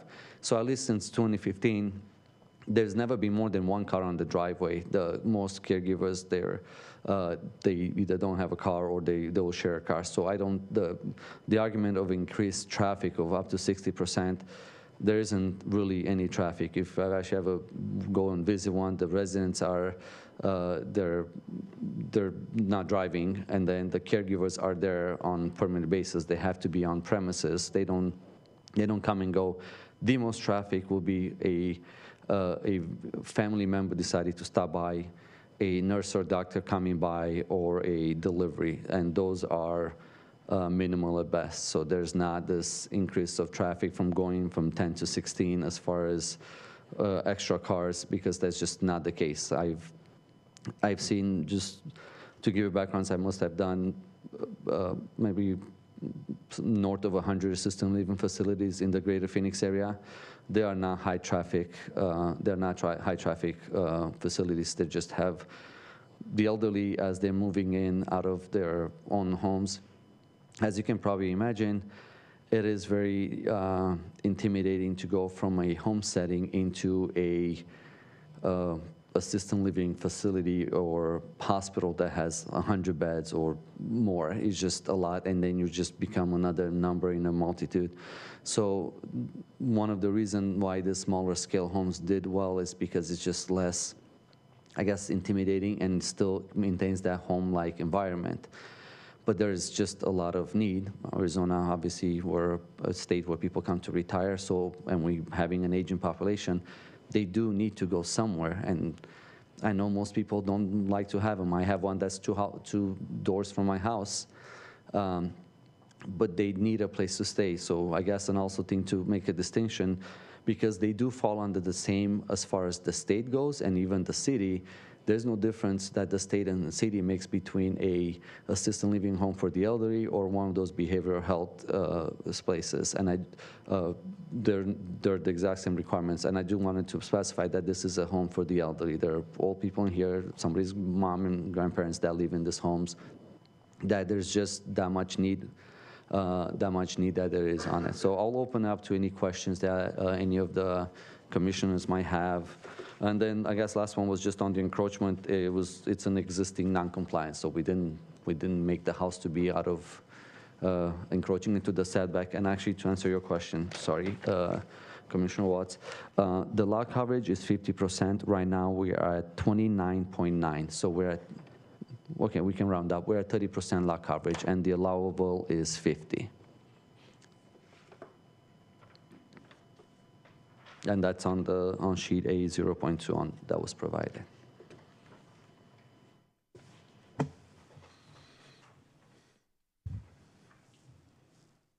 Commissioner DePaul. Sir, you introduced yourself as the architect? Yes. Okay, so if approved, what are you doing to renovate the interior to add 6 additional beds? We are not renovating to add additional beds. We're not taking the rooms that we have and making smaller rooms. A lot of assisted facilities do function in a shared bedroom capacity where the bedrooms are 300 square feet, and there's 2 beds that they will be sharing in the same room. So it's not. We're not taking space out of the living room or the dining room or the kitchen to add more bedrooms. So there's no bedrooms being added. There's just the capacity of the bedroom will just be increased. Most of these rooms typically have a twin-size bed. So if you can imagine a twin-size bed in a corner of a 250 square foot room does not take, a twin-size bed is 3 foot by 7. So that takes 21 square feet. So the bed itself takes 10% of the footprint of the room.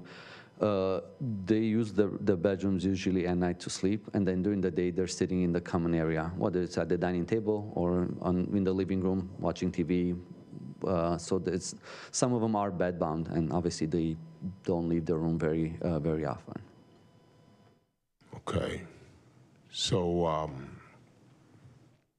So nothing on the interior will change. You're just going to add 6 more beds. Is that what I'm understanding? At this time, yes. So there are no proposed, as you look at the plan, there is no proposed to, maybe in talking to the operator, there is one larger master bedroom with a large, the house was a single-family house, so the master suite itself was probably close to 400 some square feet. So that has the opportunity to be divvy up differently to maybe create 2 additional bedrooms. We did not want it to get as far as, we didn't want it to start laying out floor plans if we, you know, if the land use, if the project doesn't get approved, there's no reason to make plans for something that might not happen. So if it gets approved, obviously we still have to submit for full building plans to the building department. So we'll see what interior changes could be done to accommodate or create more rooms. We haven't said to do that. We haven't sat down to, you know, start laying out rooms for something that, you know, might not come to fruition. Sure. So right now at 10 beds, are you at capacity? Yes, they're at full capacity. You are at full capacity now? Yes. With 10 so I'm the beds? architect, she's the operator and the owner. So any, I guess, questions specifically on the operation, I'll obviously divert because So all 10 beds are full right now? Yes. So at 16 beds, you plan to also be full at 16?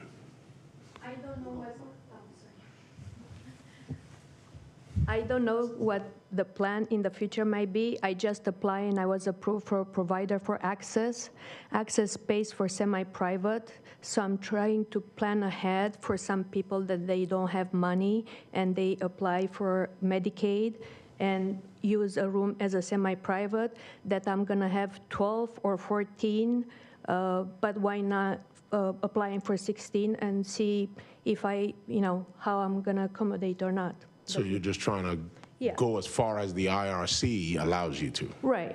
So, but like I said, I just applied for access numbers, so now I can accept people that they work with Medicaid. Yeah. Chairman or John, Chairman Gray or John, would this be considered under a healthcare facilities where they have to comply with building exchange, air exchange codes on the interior and all that? Or this would be a different type of? So as far as when we submit to the building, as far as your mechanical systems? it will go under, it's no different than a residential. The house has, I think they currently have 2 conventional split unit AC units that supply every room with a diffuser, and there's a return in every room. So obviously that comes from fresh air from the outside. So it still falls under, as earlier stated, as a residential. So there's no requirements to provide any additional HVAC or any additional retrofits to the building as far as changes, since it still falls under residential and not commercial. Okay.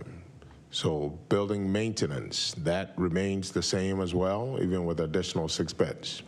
Well, there is no, as far as I know, there's no maintenance on site, as obviously just like a house. As a repair is needed, somebody would be called. If the water here goes up, I'm sure a service call will go out for somebody to come and service that. If somebody comes in to probably replace the lights and filters, if the AC goes out, somebody gets called for that. So there is somebody that comes, but there's not as much maintenance as maybe one will think. Even with even on a 10 residents or even going to 16, there's just not. Sure. So there's no routine maintenance happening. I'm assuming there's not much being torn up in the house. No, I mean, like I said, given the residents, their senior residents are sitting in their bed or in a living room watching TV. To be honest, I got 4 kids at home. I think my house needs a bit more maintenance than the 16 residents, because they're playing in the house and punching holes in the walls with balls and playing whatever. So there's not a lot of traffic as far as them causing damage to the house. One thing to notice is AZDHS does a yearly inspection on every facility. That they do that on every house, and then they assess and they put in deficiencies. And the owners here, they don't have deficiencies. So if food is not stored properly, if chemicals are not stored properly, you will get deficiency and they will take your license away. So there's regulations. The fire department does their yearly inspections too. So they are inspected and they're not announced. So they do show up whenever they feel like, similar to a restaurant, when the health department shows up to a restaurant, they don't give them a heads up so they can, to get their stuff in order. They just show up, and if you're not ready, you get deficiency. If you have the deficiency, they will revoke your license and they will close you down. So they've been in operation since 2005. That wouldn't be the case if they weren't operating a clean facility. Commissioner Corey. Thank you. Thank you, Daniel. You already addressed some of my questions earlier. One was going to be, what's the basis behind the increase? But you addressed that saying there's a need. So you know that there's people there that are waiting for Correct. something like this. So the operator can probably, so they get calls constantly and they're saying, well, we'll put you on the list. We'll let you know when we have an opening. And I know the openings don't stay very long. And I think going back to one of the other questions that Patrick had is, just because somebody applies for 16, that doesn't necessarily mean they'll be running a full capacity, just like anything else. Like a hotel gives you that thought. Is not a full capacity. They might take 2-3 additional, and just given the nature of the use, some, well, not some, all residents at one point will pass away, and then other ones will come in. So that, offers, let's hypothetically say that they only have one room open right now. They're at 9 and have one room, and a couple calls in to be, they would like to stay in, which actually that happens quite often. They both move out and they say, well, we only have one bed available. So they cannot take both of them in. They just state law will not allow it. And just, they're very strict on enforcing. If they come in and you have more than 10 residents, they will close you right there on the spot. So so that will allow them to have those two couples, a couple to be able to stay in. So that's one of the reasons to do that. So they might be, I think, as Simona mentioned, maybe 12 or 13. Doesn't necessarily mean, and they're not always at 10 either. As somebody comes, somebody might be coming in. That's just how they operate. Okay, thank you. And you also addressed visitors, so I was concerned about how many may show up at any given time, but it sounds like that's a scheduled visit. It is a scheduled thing, and if it's kind of more of a side commentary. I think I mentioned earlier that I must have done hundreds of this, and I've been in a lot of them. If you really wanted to know the truth, the visitors are very minimal at best. They do end up being placed there, and a lot of times the immediate family are children that are out of state in California and Illinois, so they do not come as often as one would think that they would come and visit. They really don't. If somebody's local, sometimes they do. I'm not saying that that's the rule, but more often than not, I go to them through these facilities all the time because I have to take measurements. I will say not even 1 out of 10 that I've gone in there and I've seen family visiting. It does tend to increase around the holidays, Christmas. Maybe since they're out of state, they might be coming back to visit. But no, not as much as one would. If you think that one family is coming in and the other one is leaving, that's just not the case. Okay. And aren't there some insurance companies? I think like Altix is one of them that I heard of that requires sometimes that people have to share a room in order to get the benefits of the insurance. Correct. So that's they've applied for that. So they will not. So Altec will not pay for private rooms because the government pays for it, and I guess private room are considered a luxury that the government doesn't seem that people deserve. So they would only pay for a shared room.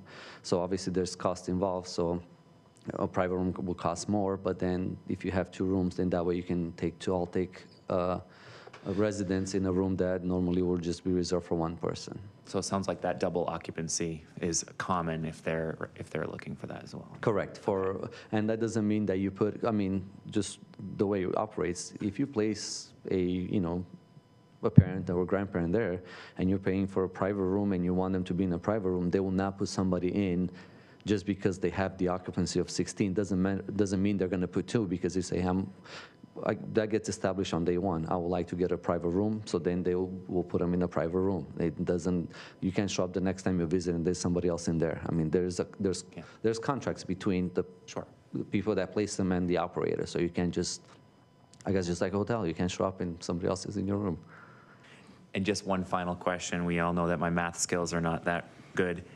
Where do the caregivers stay? So there are 9 rooms, not 8. So there's 9 rooms, and the caregivers. So if we look at the floor plan, there's 9 rooms. The caregivers stay in one of the additional room. So and even right now, you can still have double occupancy. So the 8 rooms are for the residents, the other ones are for the caregivers. And like as mentioned earlier, if it gets approved, we'll look at ways to add a few additional bedrooms to figure out. We haven't, to be told, haven't been paid to do a program yet for what it could be. I'm sure we can always find the master suite. As mentioned, it's about 400, 500 square feet. It's those bathrooms are quite large, and nobody needs, that large bathroom. So those could be reconfigured, maybe another room for a caregiver, or split into 2 more rooms for the residents. Okay, thank you. You sound very educated in this area, so I appreciate all your answers. Just to tag on to Commissioner Corey real quick, so the caregiver model is a live-in caregiver model. So the patient has the same caregiver 24/7 essentially, or is it a rotating? They're the same caregivers that stay there.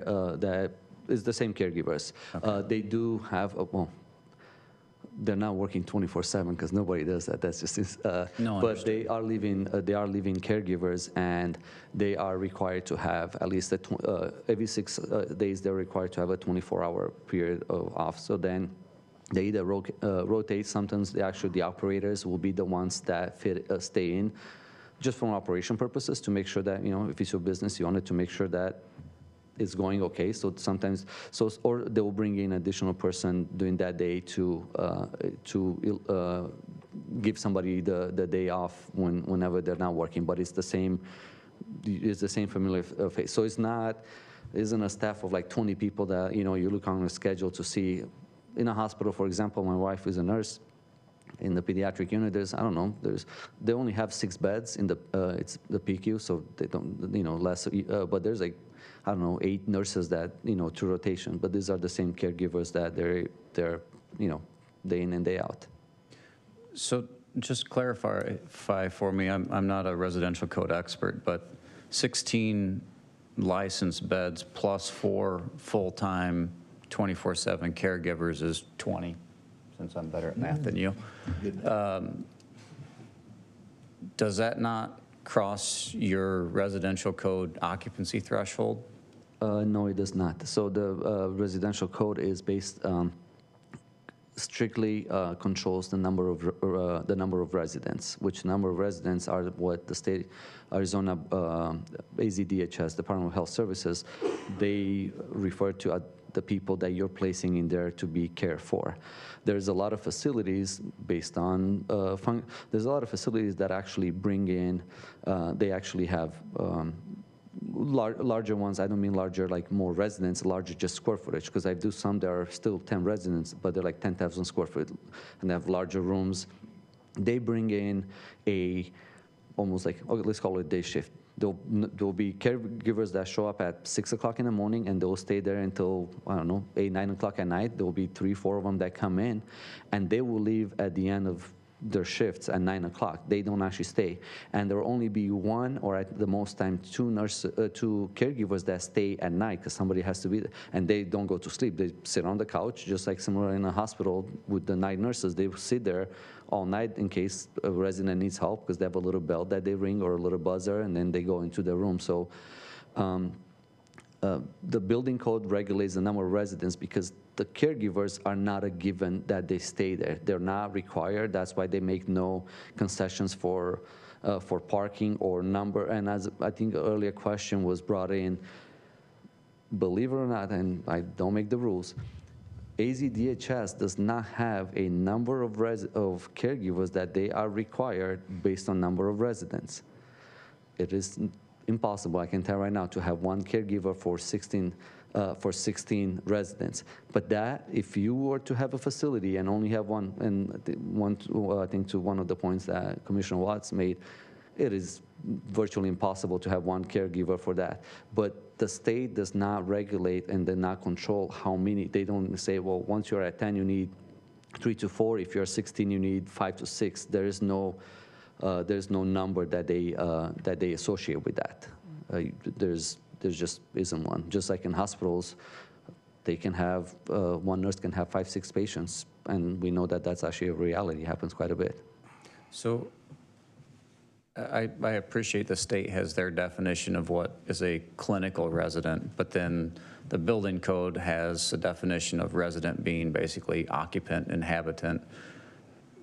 Farhad, can you offer, do you concur with that interpretation that 20 is actually 16 because they're not clinical residents?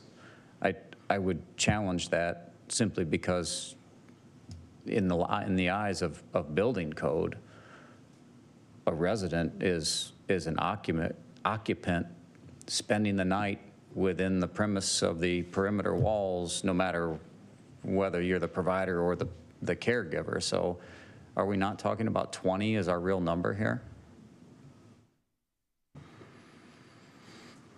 I just don't want to allow that blurred line. I think we got a lot of blurred lines coming into this so far, but I don't want to allow that particular blurred line to lose sight of it anyway. Yeah, Mr. Chairman, in the grand scheme, we are talking about 20 residents. The zoning ordinance refers to 10 residents, and I believe it's referring to beds, actually. So we'll take another look at that. And that's how I remember the deliberation as well, is it was really heads and beds, regardless of your purpose on the premise. And then can I also just ask, while you're up, I guess I interpreted this as I read the packet. I interpreted this as a net zero, no changes other than the site adjustments that were going to happen. But I understand now we're saying that no, we're actually going to go through a full architectural plan review process, including manual J calcs for HVAC loads and so on and so forth. Is that where this is actually progressing if we do in fact subscribe to the special use? Mr. Chairman, I cannot say at this point what modifications would accompany this. In my brief conversations, and I may have misunderstood my brief conversations just before the meeting, I thought I heard there would be some modifications, but it may have been just reorientation of the bedrooms or the addition of beds and so on. Okay, thank you. Sorry, Commissioner Watts. I'm still struggling with a couple of things. One, the math on the personnel. The 20 people, the caregivers first off, my math says there's going to be, ultimately, if you had 16 beds, you're going to have 5 caregivers. Based upon utilizing what you've got now, assuming that you get a ratio of somewhere 3 because of your rolling schedules and so on. So you're always going to have that. And when you extrapolate 5, I grant you that when you've gone back and looked at the pictures, there've never been any cars in the parking lot or parking spaces. Do they all ride in one car? The caregivers live on the premises. They do not ride on. They don't commute to and from the facility. That's where they're. How do they get there? Somebody give them a ride. I have no idea how they get there, but they don't.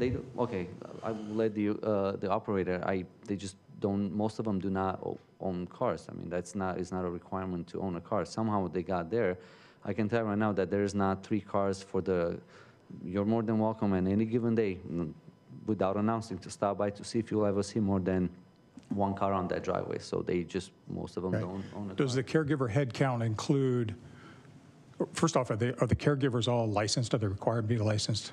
Yes, so every caregiver is licensed. They have to have a fingerprint card, and the caregivers don't, the owner and operator could be considered one of the caregivers with aiding 2 more of the other caregivers that are there 24/7. So at the end of the day, the owner might opt to go home at their own house, so then it will leave the 2 other caregivers to stay there for the night. So which of the caregivers does the cooking? One of them? I have no idea. I will leave that. That's a 24/7 job, cooking. 24/7? Pretty close. Nobody eats after 6 p.m. Okay. It's quite 24/7. And how about the laundry services and house cleaning? Who does that? Is it one of the caregivers again? Yes.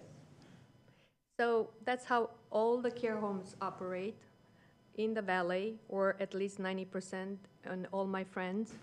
I've been in business 19 years with 2 care homes and 1.4 care homes, and somehow we find a way to make it cleaner than you believe, and then everybody comes in a house and said, like, I can't believe it's so clean.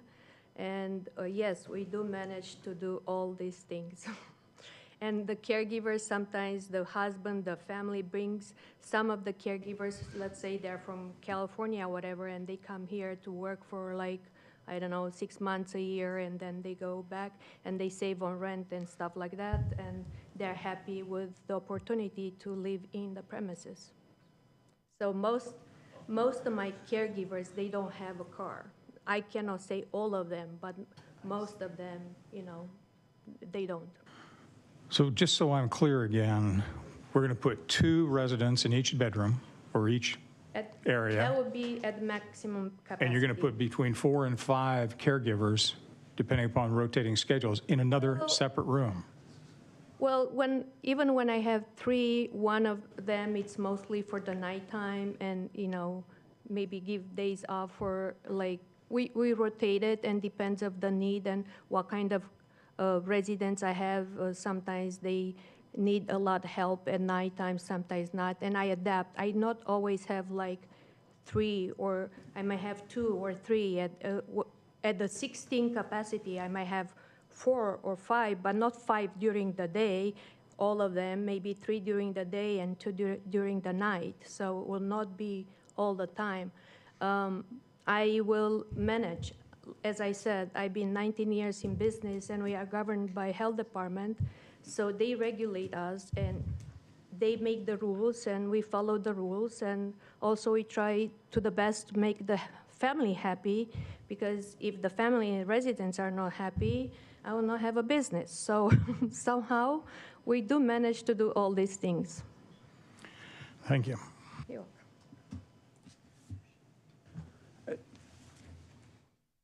Commissioner Dempster. Hi, I just would like a little clarification, because just to further clarify, so it seems like at any given time overnight, there may be 2 caregivers there. Is that correct? Well, 2 caregivers, yes, that are awake. On duty, Yeah, awake. on duty, yes, not sleeping. And all the caregivers would share a room, the same room? I think what she mentioned earlier, I think that she has a family that lives there, which is made up of a husband and a wife, which Or 2 get along, caregivers? so they're going to share a room. And then, so right now they have the 2, and then it sounds like they bring somebody else at night. So if that's the case, then there will be an additional room for the additional caregivers. Right now, there isn't one, because there just wasn't a need for one. Okay, so then let me back up then. I thought you said you had 8 bedrooms for the residents and plus 1 bedroom, so I'm thinking that plus 1 is for the caregivers. Correct. And the 8 bedrooms are for your residents. Correct. So all your caregivers share the same room. Is that correct? Yes, Does but that make there's sense? only We don't know. Correct, Yeah. but she just said that there's a family, there's 2 caregivers that they Right, have. but they're not there all the time, so when they're not there, other people are using the room? I mean, when they have a day off and the other caregivers are there, I mean, they're not there 24/7, right? No, usually I would give, like, even when they have days off, that would be their room as well. Okay. Not for the residents, so I have not used Well, that not a room. resident, but another caregiver. Oh, yes, of course. They share the room? Yes, they can share the room, yeah. And as the owner-operator, you don't live there? No. Okay. And then I'm curious about the sanitary district going from 10 beds to 16 beds. Is there any check and balance there? So the way it works is, it's just based on number of fixtures. So up to, the way sanitary line works, up to 3 toilets, you have a 3-inch sanitary line. Once you go above that, 4 and above, it's a 4-inch line. And it stays on 4-inch line all the way. When you get to 24 toilets, it can still be staying on a 4-inch line. Only when you get above that does it go up to 6. So you'll have to have hotels of at least 24 rooms before that increases to a 6-inch line. So up to, so since there's 4 bathrooms, there's a 4-inch line. Even if we put a bathroom in every room, we will still not be exceeding what code requires as far as the size of the sewer line. Okay. And then none of the residents own cars? That live in The there? residents, No, they do not. Okay. And out of all the projects I've done, I don't know a single house that would allow a resident to stay there with a car just for liability purpose. I mean, these people, if they're there, it's because they need help. And there's dementia, not the case that you do not want them to Okay. let them. I Some of just them wanna do want to clarify. come with cars, but they're not, they're like, yeah, you can drive. Okay.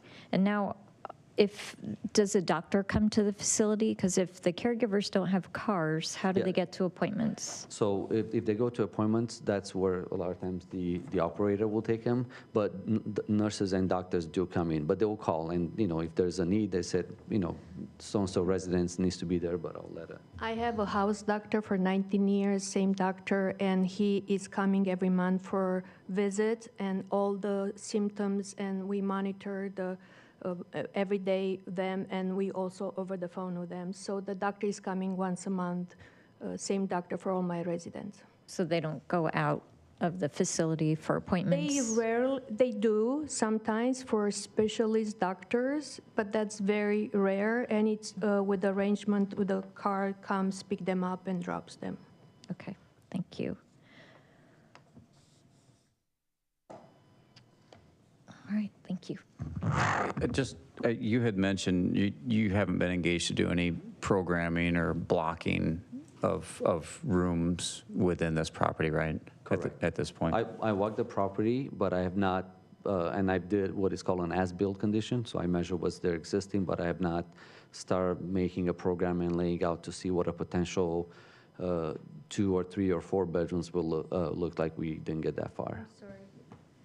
Another architect about, I don't know, 6, 7 years ago, he made the plans for 11 bedrooms and 9 bathrooms, and it was approved by City of Fountain Hills, but I never act on it.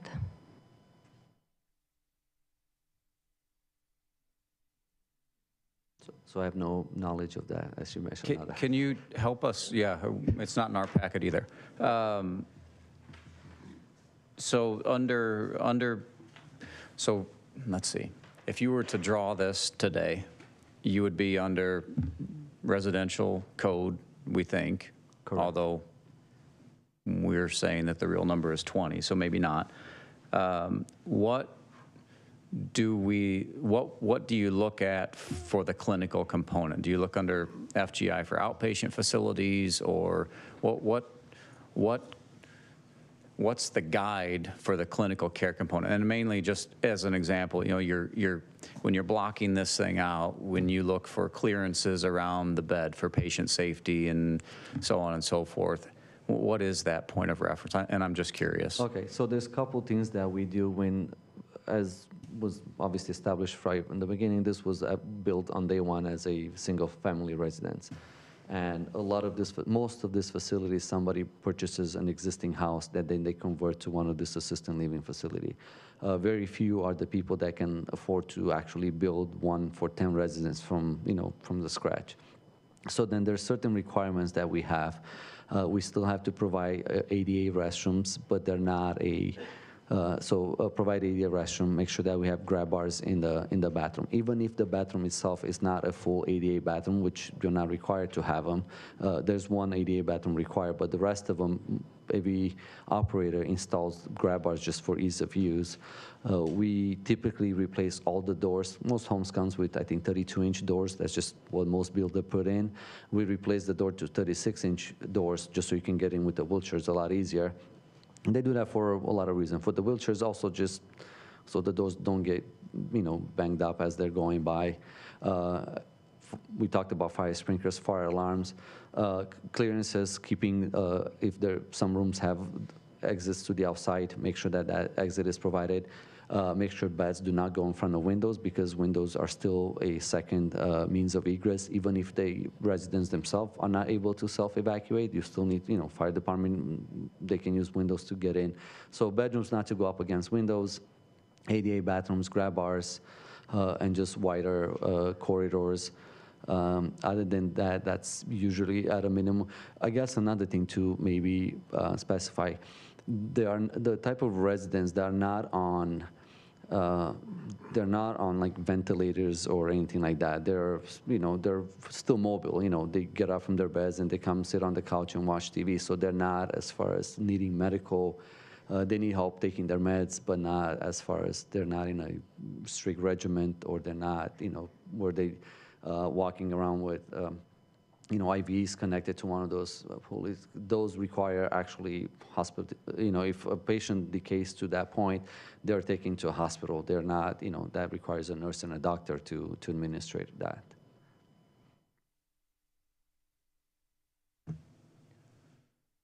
All right.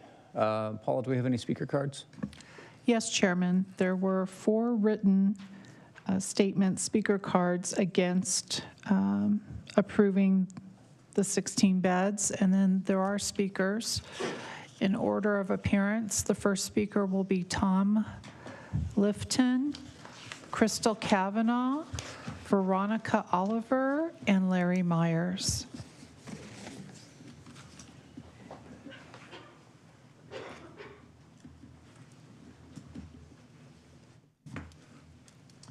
Hello, Chairman, Commissioners. Thank you for the opportunity to provide some input. Thank you for your work. Just to start, I want to say some nice things about the neighbors. My wife and I live directly across from the facility. Tom, will you pull that mic up a little closer to you? Thanks. How's that? So my wife and I live directly across from the facility. You can see our place right at the end of Westby Towers, right at the end of Westby. So we get to see I'm retired, so we get to see a lot of what goes on over there. It's a very quiet place. In general, it looks very nice. Traffic either is from 0 parking all the way up to there can be. This morning there were 2 cars in the parking spaces on site and 1 in the street, but that can expand to more. It can go to 3 or 4 in the parking on site, and it can be up and down the street on both sides of the street. And sometimes somebody might park all the way at the end at Palisades, which is a little bothersome. But in general, I would say it's tolerable. So I know nothing about what goes on inside the house. It's very quiet. At night, we don't really see or hear anything from them. Our concern is really with what we see through our living room window.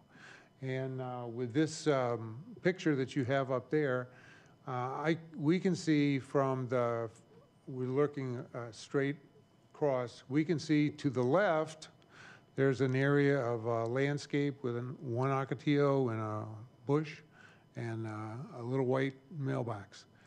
On Tuesdays, they bring out 3 trash cans, one of those 3 big trash cans. They're filled to the gills, to the top. Top can't close. That's only on 1 day of the week. But what we're really concerned with is this driveway. If you'll see, it's sort of a semicircular driveway in a way. Right now, it covers about, I would say, a third of the property. If you look on their proposal, you're going to wipe out all of the landscaping on the left. You're going to take out all that gravel, sand. You'll take out the ocotillo, and 2 cars will be parked right there. And then on the opposite side, that area of the parking area is going to be bumped out a bit toward Palisades. So what you're going to end up with is with at least 2/3 of the driveway, at least 2/3 of the front yard will be all driveway, which just doesn't look good. And quoting the statement that came along with the request, Contexture, that's the company that wants to do this, stated it wishes to increase the number of residents while keeping the facility's residential status, feel of the home, residential function, and appearance. And I just don't think that what they are proposing by taking out this landscaping and paving over the whole front yard, or most of the front yard, is going to do that. Plus, it's got to increase the traffic to some extent. I don't really know about that. Those are our concerns. So saying all that, I'm against the proposal as it stands. We're against the proposal as it stands, my wife and I.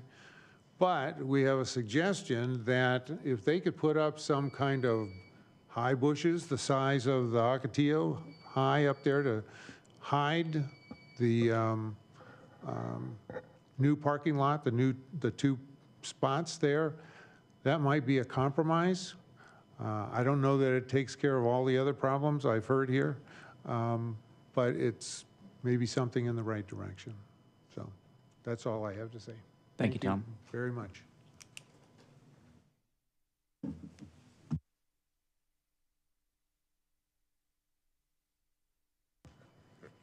So I did drive by this property today, and I did notice the parking was a little interesting also. There was only one vehicle, and it was a white pickup truck. I'm not sure whose that was.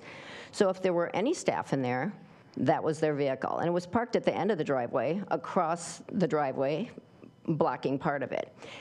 That alone kind of worried me, because I thought, what if you have to have an emergency vehicle? So I didn't know if that was a typical thing. But I also noticed it was going to be kind of a difficult street to bulk up with more parking. And I can see where this would even increase all the pavement that this neighbor's talking about. But my other thought on this was, a bigger surprise was the staff recommendation. Why would they automatically suggest that you approve this? Did we not spend over a year talking about our community residences? We talked about the family-style community residence, longer term, and then we had the transitional. So we didn't distinguish with behavioral. So I'm not sure they're really familiar exactly with our Fountain Hills ordinances, because at 10 occupants, they were one of the grandfathered in ones. I would judge that to be the case, because now the new ones, if you want to start up a new one, you can only have 8 plus staff. So now we're talking, they want to not change anything in the building. They just want to bring in a whole lot more beds and stack these poor people in like sardines for funding.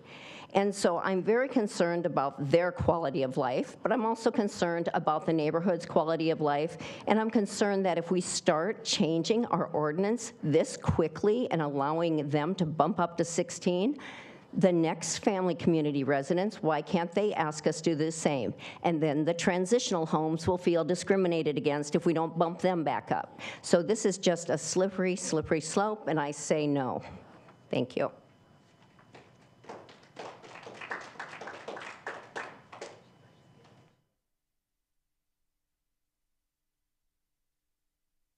Good evening. Thank you. I'm Veronica Oliver. I live in Westby Towers. Westby is a little bit of a speed road, and a lot of cars speed. With cars on both sides of the roads, which a lot of the time there are, cars can't even get through, and there's an accident waiting to happen. I just received my paperwork today in the mail, and on this sheet, it says 7 bedrooms. It doesn't say 8, it doesn't say 9, it says 7. Regardless, I do volunteer work at group homes back in Michigan where I summer. And the homes could not possibly take this many beds and put them in this small of an area and take care of the people the way they should be taken care of. I mean, they're not in regular beds, they're in hospital beds. And if they have wheelchairs and they have all their other equipment, they can't fit into these rooms. I am concerned about the patients. and the clients, or whatever you want to call them, because they do deserve the best possible care that they could get. And it doesn't help that there are cars coming and going. And I know they said back from 2015, there's only been one car in the parking lot at each time they took a picture. Well, that is very abnormal. I don't think this is a good place, and it's a residential area. It's not a commercial area, and it should stay residential. Thank you.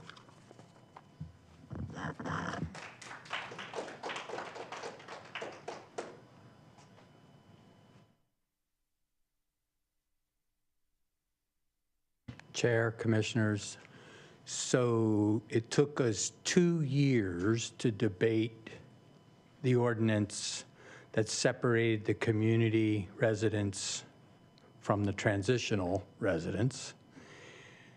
The debate that took place, massive amount of time, was about the level of care. We settled on 5 residents and a caregiver for the transitionals. We took it from 10 down to 8 for the community. They happened to be at 10, so they got grandfathered in. That house is 4,500 square feet, and I live in 4,500 square feet, and if you stuck 20 people in my house, it's crowded. I don't care whether you're in a wheelchair, whether you don't move, whether you stay in bed. It would be very crowded.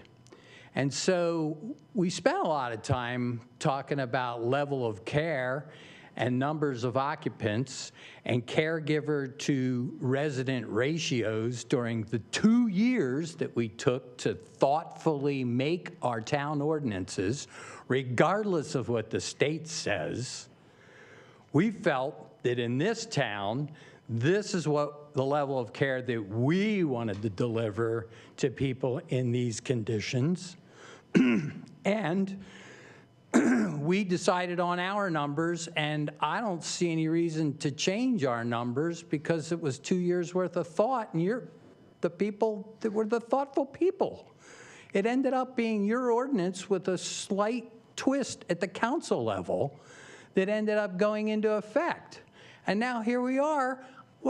That thing's not even a year old. The ink's not dry on the paper, and we're getting asked for a change.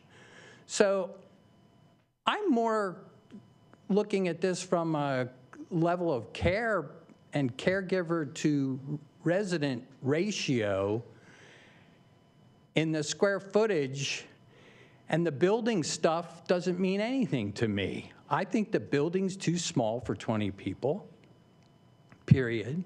And I think 20 people and a few caregivers piled into 4,500 square feet is a lower level of care than 10 people. And that's just that. And if anybody feels differently, well, then so be it. But it's, I don't think it's what we decided to do. And I think Vice Mayor McMahon would agree, since we're now a dementia-friendly town.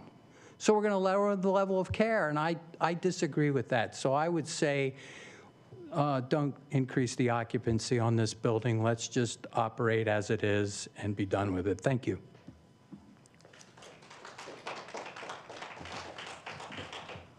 Paula, any more speaker cards? No, Chairman. Thank you, Paula. All right, we'll go ahead and close the public portion of our hearing. Let's call Farhad back up for any final deliberation ahead of a motion.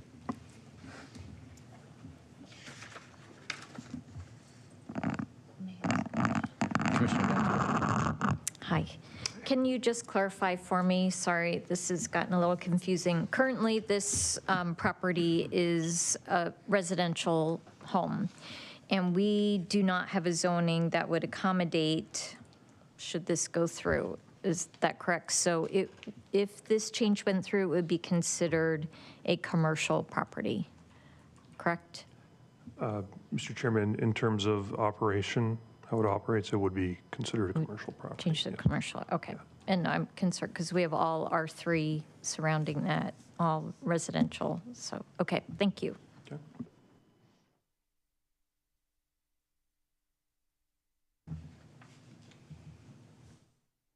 Commissioner DePauw? So 5 years ago, I saw many of the elderly here in Fountain Hills move size down from their homes into Park Place. Okay, today you go there and most of them are dying. A lot of them due to loneliness. So I know that there's a real need for this service. Okay, I know we've been talking a lot about the drug treatment facilities and all that, and we know where that's going. But for this, there's a real need here in Fountain Hills. Literally, abandoned parents, abandoned elderly here in the town of Fountain Hills. I cannot get too caught up in that. Our obligation here today is, it says here, to make recommendations to the council based on the maintenance and operation of the use of the building that's applied for, that it will not be detrimental to the public health, safety, peace, comfort, and general welfare of persons residing or working in the neighborhood or anything. I did a due diligence and walked the whole neighborhood, and to be honest with you, what I observed was this particular building was one of the buildings that was very well cared for in the neighborhood. I even walked into the facility unannounced and saw how clean that it was. And knowing the need here, Mr. Chairman, I would like to move that we go with the staff recommendation to approve the special use permit, of course, with hoping that they will do some modification on the interior to be able to take this additional 16 beds. I in no way believe that they will fill it to the max to 16, but want the capacity to be able to operate and move to approve the special use permit to allow the home there at 16602 East Palisades Boulevard for this additional 6 beds. Commissioners, Commissioner DePauw has put a motion to recommend approval to the town council of the requested case. Ahead of calling for a second, I at least want to vocalize kind of where I'm at on this. And frankly, I just think I think we're too premature with this. I cannot get past I appreciate everything that Commissioner DePauw has stated, and I appreciate that he's visited the facility. I appreciate that the facility runs well and is well maintained at 10. But based on the information in the packet, based on the intent to retain a lot of the public, or not the public, but the gathering spaces within, based on the information that we now understand, the staff are also full-time residents of the facility, and thereby we've got 19 or 20 people living in this single-family home at any given time. For me personally, I at least need a layout that shows me how those beds are going to work inside of this facility before I'm going to get behind this recommendation. So as we consider a second to Commissioner DePauw's motion, I just want to be clear that I'm going to be voting against this recommendation at this time. So commissioners, any other thoughts or potential amendments to Commissioner DePauw's motion, or a second, please?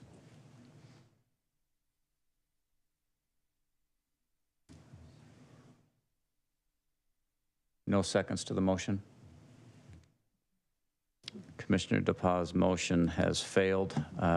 Opens the floor back up to discussion or any alternate motion if we're all done with discussion. So Chairman Gray? Commissioner Watts. I would move to deny the special use permit for the multi-zoning district, SUP 23-000002.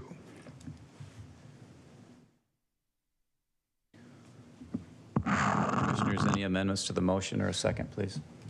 I would second that. Commissioner Watts has made a motion to recommend denial of the special use permit. Commissioner Dempster has seconded the motion. Paula, roll call vote, please. Commissioner Corey, Aye. Commissioner DePauw, Nay. Commissioner Dempster, Aye. Commissioner Watts, Aye. Vice Chairman Schlossberg, Aye. Chairman Gray, Aye. 5-1. Thank you, Paula. Okay, Commissioners, informal straw poll. Do we want to carry on to agenda item 5, or do we want to take a 5 or 10-minute break? Break? All right, we will recess for 10 minutes. Let's reconvene at 8:45.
All right, back in session.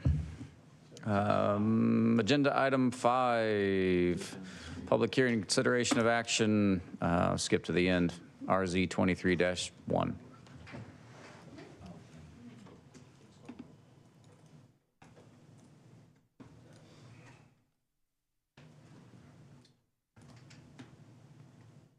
Okay.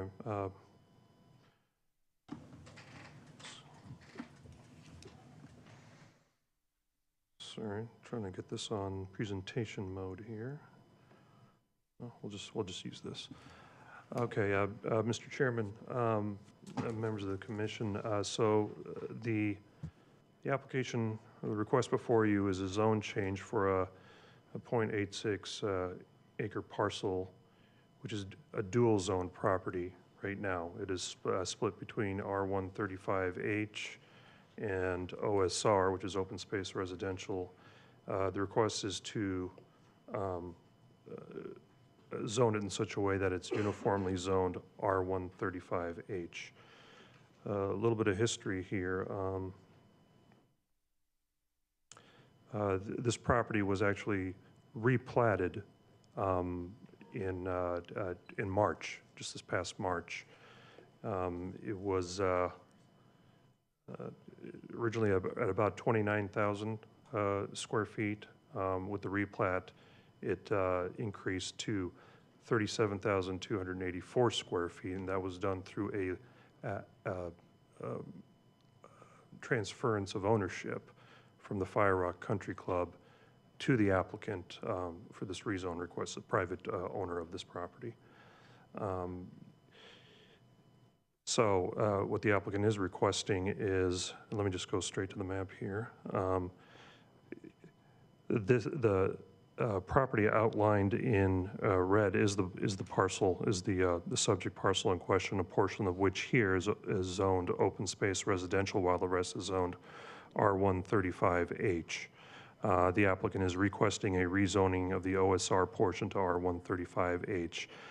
The reason being, right now as it stands, the lot coverage percentage was already exceeded under the original configuration. The applicant wishes to make a few additions, and the only way, in order not to exceed the lot coverage limits any further, and incidentally, the lot coverage limit is 20%, was to basically expand the boundaries of the property, and Fire Rock Country Club agreed to transfer ownership for a small portion of their property to the current landowner. And this is just depicting the fact that upon approval, it will be uniformly zoned R135H, just like the properties to the east and the west. And incidentally, to the south of Tombstone there, the property is zoned R135 with a RUPD overlay, which might have a few differences from the R135 base zoning standards. So a quick recommendation is to, staff believes that this is worthy of approval. It creates a uniformly zoned R135H zoned parcel, and it allows the applicants to make additions without exceeding the lot coverage limits, as I stated earlier. With that, I'll open it up to questions or comments. Farha, just one simple question. So with that incorporation of the OSR land, you mentioned in your presentation that facilitates the expansion objectives of the owner. Right. Does that then reset them at that what is it, 20% maximum? Yes. So I guess getting to my ultimate point here, they would have no coverage ability to build within that OSR space, right? It's just part of it's a calculation rounding error at this point. Right. Okay. I was just trying to make sure that the OSR was actually preserved as its underlying intent in non-buildable space. So, yeah, that's it. I have no objection.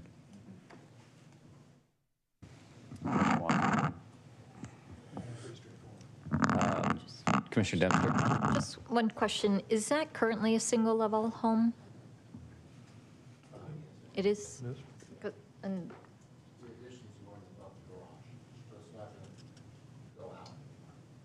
so it's going above the garage. Okay, thank you. Okay. Paula, do we have any speaker cards? No, Chairman. Larry, go home? Okay, we'll close the public hearing. Commissioners, a motion on agenda item 5. Great. Commissioner Watts. I move to approve the rezoning of the OSR for a uniform zone, R1 35H, and it is RZ 23-000001, as submitted. I will second that motion. Commissioner Watts has recommended approval of the rezone, seconded by Commissioner DePauw. I think on this one, we'll go all in favor. Aye. Aye. Aye. Opposed? 6-0. Thank you very much, Paula. Sorry to make you guys wait. You should have brought more people. We took a vote.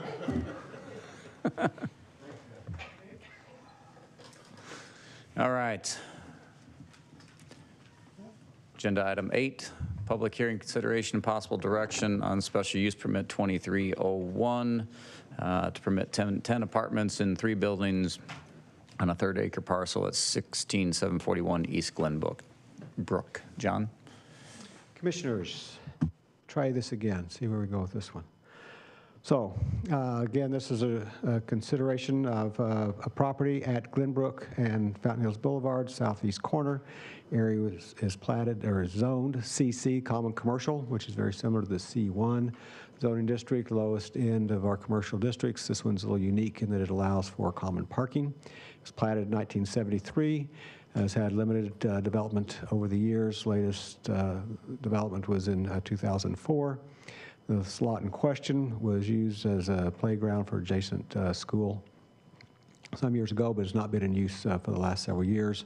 New owner seeks to put some apartments on this property. CC does not allow residential by right, so 2 options. One would be to rezone to a multi-residence district. 2 choices there might be the R2 or the R3, allowing either 7 or 9 units. The other option is the special use permit for the in the CC district, which is what the applicant has chosen to request. So again, this is the property. You can see the surrounding zoning, commercial to the north and south, R2 further to the east, single residence to the west. You have the churches there on both sides of Glenbrook, west of Fountain Hills Boulevard. General plan encourages a range of housing types and densities, encourages us to protect and maintain neighborhood character, support a mix of residential, employment, and commercial uses. This character area is a mixed-use neighborhood, so again, it anticipates the commercial, office, retail, and residential uses kind of being combined together. Again, the requirements of the zoning ordinance for review of a special use permit. And so as we look at that as it applies to this specific request, will the proposed use be detrimental to the public health, safety, welfare?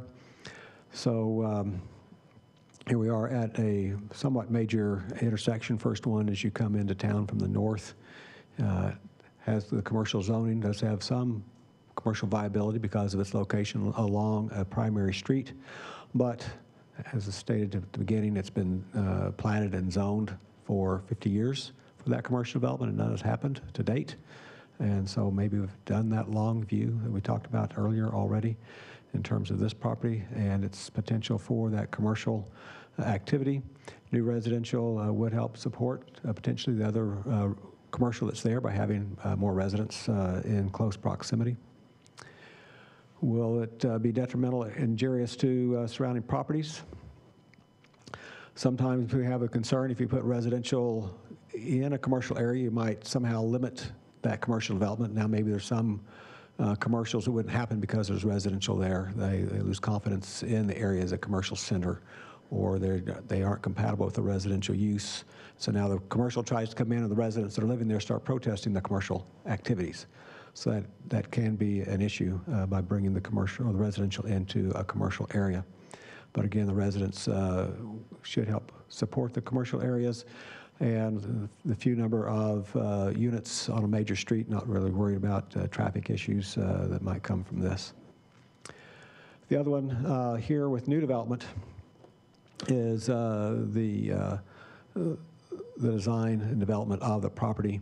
It will be designed and developed in a way, or can it be, that it creates a desirable living environment as envisioned in the general plan. That's where staff has a little bit of concern with this proposal because it is such a small tract and at the corner. The applicant's been working on several different designs and layouts here. We still have a few issues that don't quite meet code yet. And this is what I was going to say by mistake earlier. In your packet, I mistakenly included this site plan as well as the previous one. So if you got confused about why you had two site plans in your packet, ignore the second one. This is the latest version. So the driveways aren't quite up to width. Those 3 guest parking spaces probably don't really work. And so there's going to be some additional design work that's going to need to happen on here. I'm thinking they may lose a unit. They don't want to. We'll just have to see what we can continue to come up with.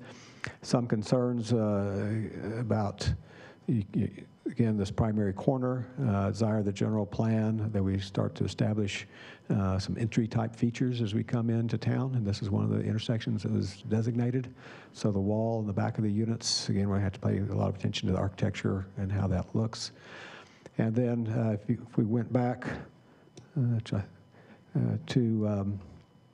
I go down to look at this 10 units, parking lots then on 2 sides, major streets on other 2 sides. Is it really creating a desirable living environment at this location? It's not connected directly to the other residences, a little further down the street. So again, that's where staff has a little bit of concern about this particular use permit, and does it really, will it add to the community the way we want it to, create a living environment that will be enjoyable to those who would live there. You can look at the site plan. Internal to the site plan, you've got the driveways and parking lots. Each unit will have a private yard, which is nice, but as far as other, you come out your front door, it's pretty much, again, in kind of a parking situation, not a lot of attractive elements there. There is a gate proposed that can lead them to the adjacent commercial development, and there's a little bit of a park space right there where that driveway has been closed off. So that will provide maybe some amenity, but it's not on site. So again, as a special use permit, a good neighbor policy could be required, or a good neighbor statement, but as a residential use, didn't see where that was really necessary for this particular activity. They did follow through with the citizen participation process, held a meeting, a couple of people attended from the adjacent development. They didn't have any specific comments. Staff has not had any comments. We'll point out, and I wish my clicker worked here, but we have approved special use permits at the southeast corner. You can barely see it in the corner of the development for Mr. Gerzak for his office downstairs and the residential use above. We've also approved the special use permit for just right on the edge of the map there, kind of in the middle. There's a 2-story existing building.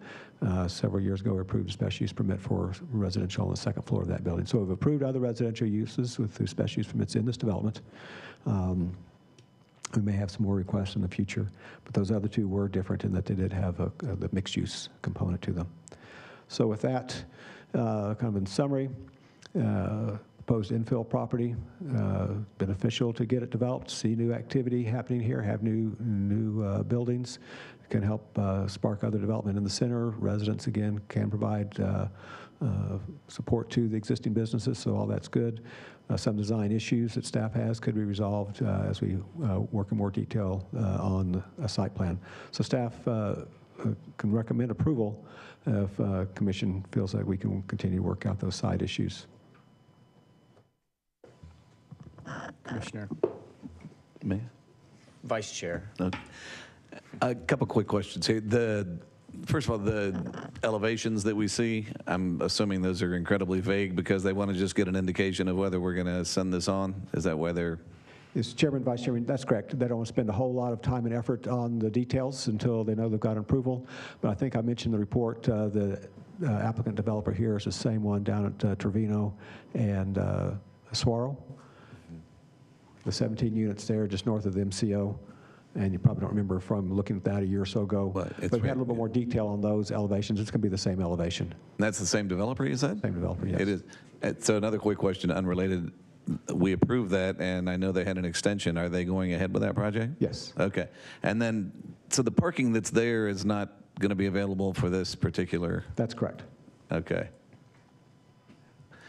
All right. I mean, basically, that's with the charter school defunct, and it's an ugly corner. I think this, could be a nice enhancement. John, do you have any concern with we went through the architectural kind of, where we got an advanced look at the architectural of the Gerczak development. These two developments sufficiently far enough apart to where they don't need to influence each other? I believe that's correct. Okay. Commissioner Watts? I think I've got 3 comments. One, it looks awfully tight. And I think that if we could open it up a little bit, but I don't know if we can get that many units on this property. Is the Trevino property as tight from your recollection? Because I don't remember that one. It's tight, but they did have room for some amenity area in that one. They have the existing driveway that goes from Saguaro into the commercial center, so it's mostly on the north side. There's one unit on the south side as you get to the east. And they'd have a little bit more room there. And I noticed that there's only 3 visitor parking spaces, which seems to be a little bit thin. And my biggest concern is probably that the project is, at least because we don't have elevations at this point, it really is the gateway to Fountain Hills from the Rio Verde area.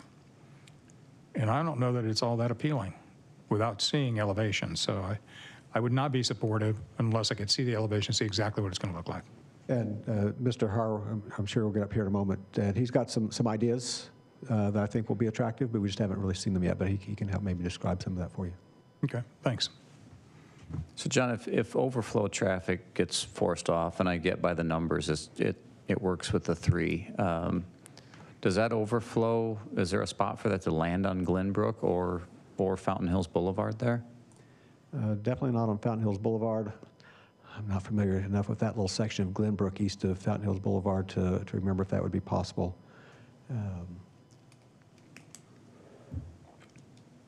With the outside of the double garages, 3 is the required calc. Correct. Okay. Commissioner Corey. Yeah, I was just going to comment. I think I read in the agenda that this has been an underutilized property for 50 years. So that's pretty significant. I think getting something over there will help reinvigorate this area. So I wanted to mention that. And I'm looking at it, I do see, looks like it's, kind of tight quarters around there, but, I think there's a lot more properties that are being designed this way. So when we talk about the accommodations, the desirable living, it's different people feel different ways about them, and I think more people are finding that this is still desirable living. But I would agree that we'd want to see the elevations and make sure that this is not just walls in the front, but there's some sort of street appeal for people coming in. And then just around changing the SUPs, we want to promote the mixed use. So while this is all commercial, I think this would be a benefit to that area. So, Commissioner Dempster. Thank you. I'm hoping that with no amenities, it keeps it affordable and the prices down. I don't think every complex needs to have a big pool, and we're finding a lot of them are choosing not to heat them anymore and to keep costs down and such. So that is not an issue for me. Looking at, talking about the gateway, I mean, on 2 of those corners, they're parking lots. So, I mean, I would think that this would look better, a lot better than a parking lot, and there's, room for some landscaping. So I'm not concerned with that. And also, I like the project. I don't know if it makes sense to just, though, make it R3 and have 9 units if things don't fit, or, you know, squish it and have the 10, but I like the project.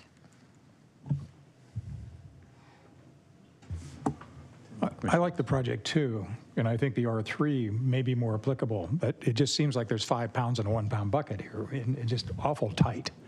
So the elevations are, the more I look at them, I can see how they work. 675 feet in square feet into one of the units and 1,000. I like the 1,000. I don't think I could live in 675 square feet, but that's not me. So I think if we considered the R3, it is R3, isn't it? It's currently CC. I just showed that as an example of an alternative for the to 9 the units. SUP, and it would allow 9 units. And I tend to agree, as we've worked on this, that 9 units is probably going to fit a little bit better. Right. But I'd be I would really that's- like 10 if you can make it work.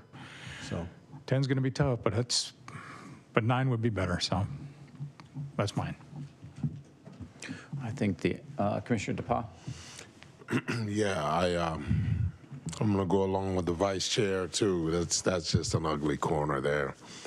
I'd love to see this project materialize, but I want to see some more. I want to see some more in the elevation and what the structure is going to look like. But yeah, I'm willing to move forward with this. I think the applicant, of course. It's your application. Chomping at the bit. If I may, we have based on, my name is, please.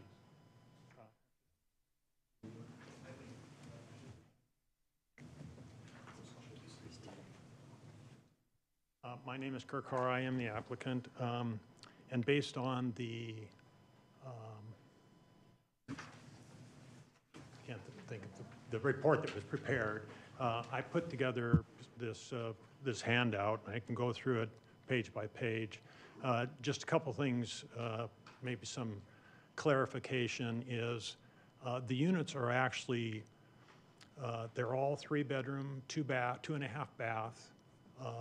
All the bedrooms have their own private patios. It's got 2-car garage. The smallest unit is 1,750 square feet. I think what you were looking at was the downstairs versus the upstairs numbers. And then the largest units are 1,800 and some odd square feet. So they're going to be beautiful homes.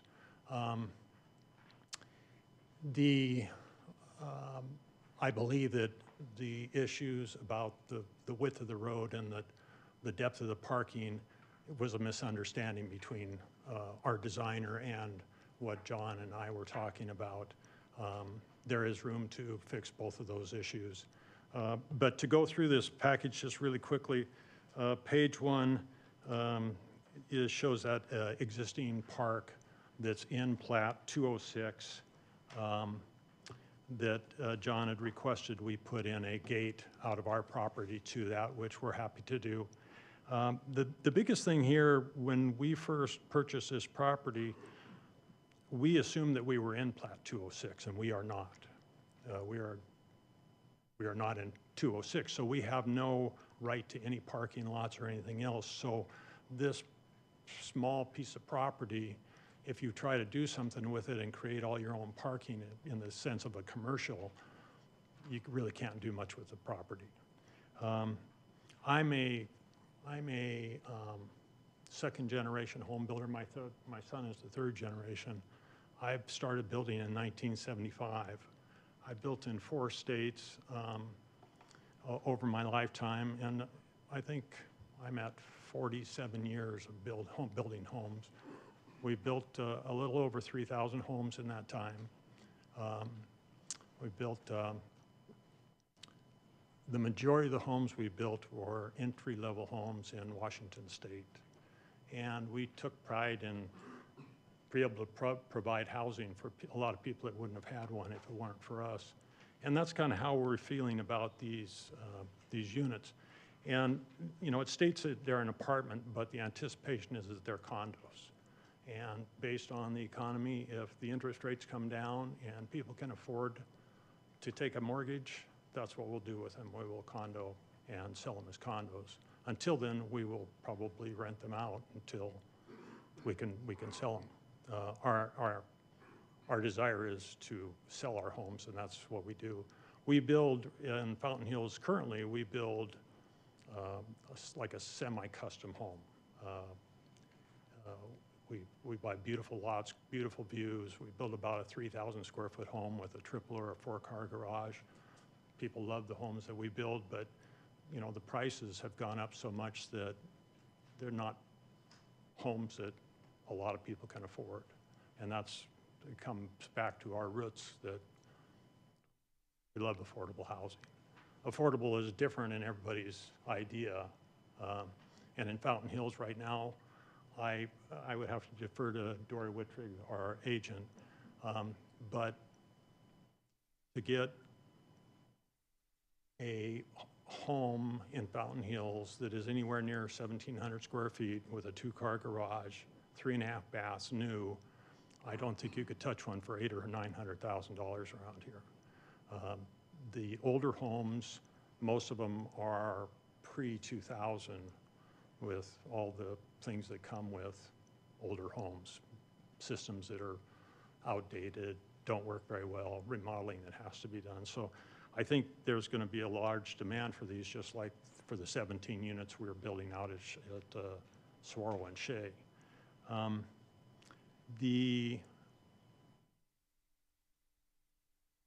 My experience building homes is, you know, to have that, and I need to look, I don't have my notes to look at the word that what was a desirable living environment. Well, that's what, when we designed these, that's what we tried to do.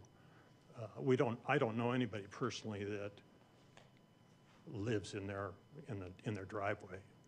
And so the front of the house, as long as you've got a driveway and you've got some landscaping, that's wonderful. Where we put the space is in the backyard, and every one of these has a private backyard, you know, so that you can have a dog, you can have picnics, you can do whatever you want to do, which, you know, you can't do in an apartment, you can't do in a lot of the affordable housing that's around here.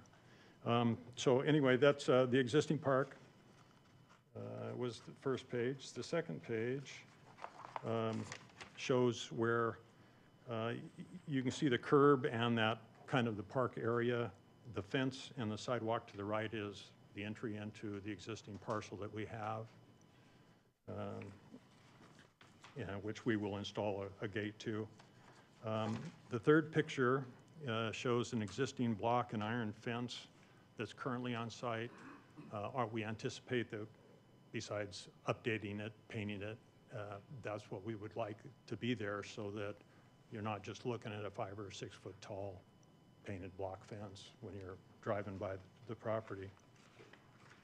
The next page talked about the gateway, and it doesn't sound like that's an issue here, but we added this lot, or this page, and made red dots where there's a lot of places that if you want to get a welcome to Fountain Hills feeling, those would be as good or better places to do it. Then the next page just shows that where you see the corner of Glenbrook and North Fountain Hills Boulevard, it says 290K, that's our property. In this whole plat 206, which covers, you know, larger than a square block, there's 3 other buildings and actually 2 houses. This is a fairly old aerial. And the rest of it is just all vacant because, like everybody said, there's more commercial here than we needed. I heard an interesting fact that when Fountain Hills was designed, it was designed for 72,000 people, and it's currently 24,987. We just have too much commercial space. And then the last page is the proposed exterior, this is what we plan on building at Saguaro and Shea. Whether it's the same colors or not, we're not saying that. We probably wouldn't do it the same colors. But this is the front part that you would actually see from inside the roadway. The rear, we didn't have a color photo that we could get to today, but it also has, it'll have, you know, the fence on the outside, on the street side of Fountain Hills Boulevard. It has backyard there. I don't know if, looking at the site, they probably look like they're probably 18 to 20 feet between the back of the house and the fence, which is 5 or 7 feet off the sidewalk. So I mean, there's good spacing. And then up above on the back, there's porches upstairs for the second and third bedrooms that have their own space outside, plus looking over onto the yard. You know, we can provide other draft elevations we have, but right now on the project at Saguaro and Shea, we are just trying to finalize our site plan. We hope to have that done in the next couple weeks, and then we can submit for our building permits. And my understanding is, you know, a lot of this process will, that we go through in the building permit stage, both on that project, on this one, you know, we'll redefine what the project is going to look like and what makes it a good project. So I do believe that we can meet the intent of the code with road widths and parking. You'll notice looking at the picture, you know, you see the reddish part on that corner of Glenbrook and Fountain Hills Boulevard that is sidewalk. You know, we've agreed to do quite a bit of landscaping on that whole frontage. A lot of trees, a lot of bushes, and whatever else we need to put in there to make it to give it a nice statement other than just a parking lot or, you know, some empty commercial sitting there. So if I can answer any other questions at this time, I'd be happy to. Commissioner Watts? Well, first, I stand corrected on it's getting late, and I read the wrong line, so I understand what you're saying. And the elevations helped enormously. So they do look very nice. And I think as long as, you know, I'm going to change my position, as long as he can work it out with building department and be compliant with all of their requirements, that I would be a supporter. Thank you. Paula, do we have any speaker cards? No, Chairman. Okay. Commissioners, final discussion or a motion? I'll make a motion. Motion to recommend approval of special use permit for the 10 apartments, 3 buildings on the parcel located at 16741 Glenbrook, southwest corner of Glenbrook Boulevard, Fountain Hills Boulevard. Second. Commissioner Corey has recommended approval of the special use permit. Commissioner Watts has seconded. Paula, let's do roll call on this one. Commissioner Corey? Aye. Commissioner DePauw? Aye. Commissioner Dempster? Aye. Commissioner Watts? Aye. Vice Chairman Schlossberg? Aye. Chairman Gray? Aye. 6-0. Could have done it the easy way. All right. Just making sure everybody's awake. No way. Do you need it tonight? No. All right. Commission, I'm going to make a motion that we postpone. Continue to your June meeting? Postpone indefinitely to June. That we continue to the June venue, agenda item 9, modifications to Chapter 6, sign regulations and zoning ordinance. However, we will continue with agenda item 10, 11, and 12. All in favor? Aye. Robert and his rules will like that motion, John.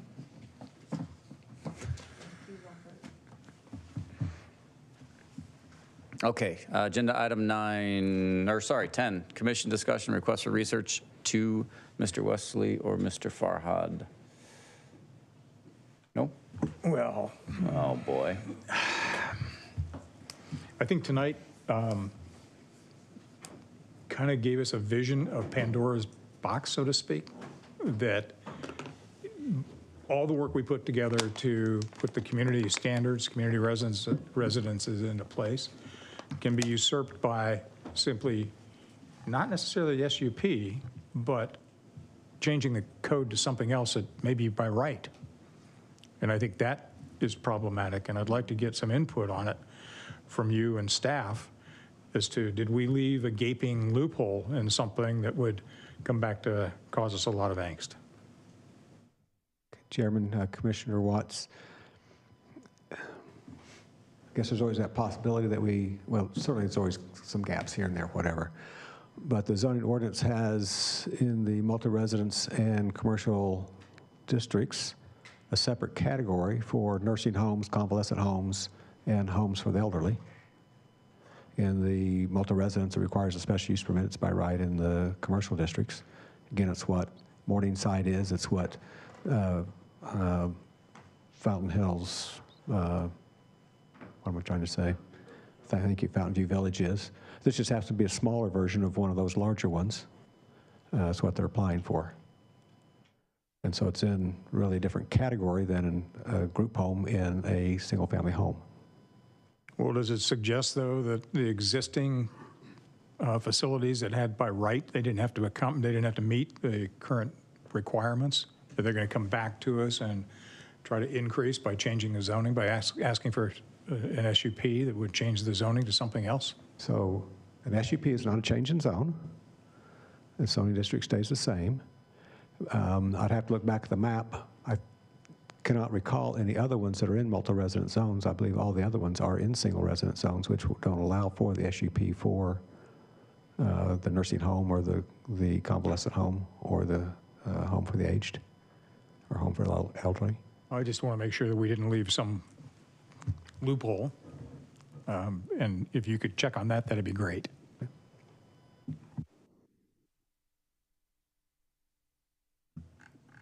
What was the underlying zoning of that? See, R3.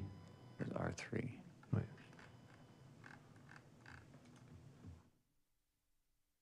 Yeah, I had a similar disposition to Commissioner Watts. I thought maybe we had unintentionally left a back door open by going outside of our definition and saying, well, if we just go one more, then we can come around through this process. So, okay. Any other requests for research or discussion? Okay. Agenda item 11, summary of commission requests from the Development Services Director. Okay. My summary is that we're going to look at our community residences and our nursing home regulations and see if we missed the boat in there with anything. And report. And then the report. I wasn't sure if you want to say the next number or not.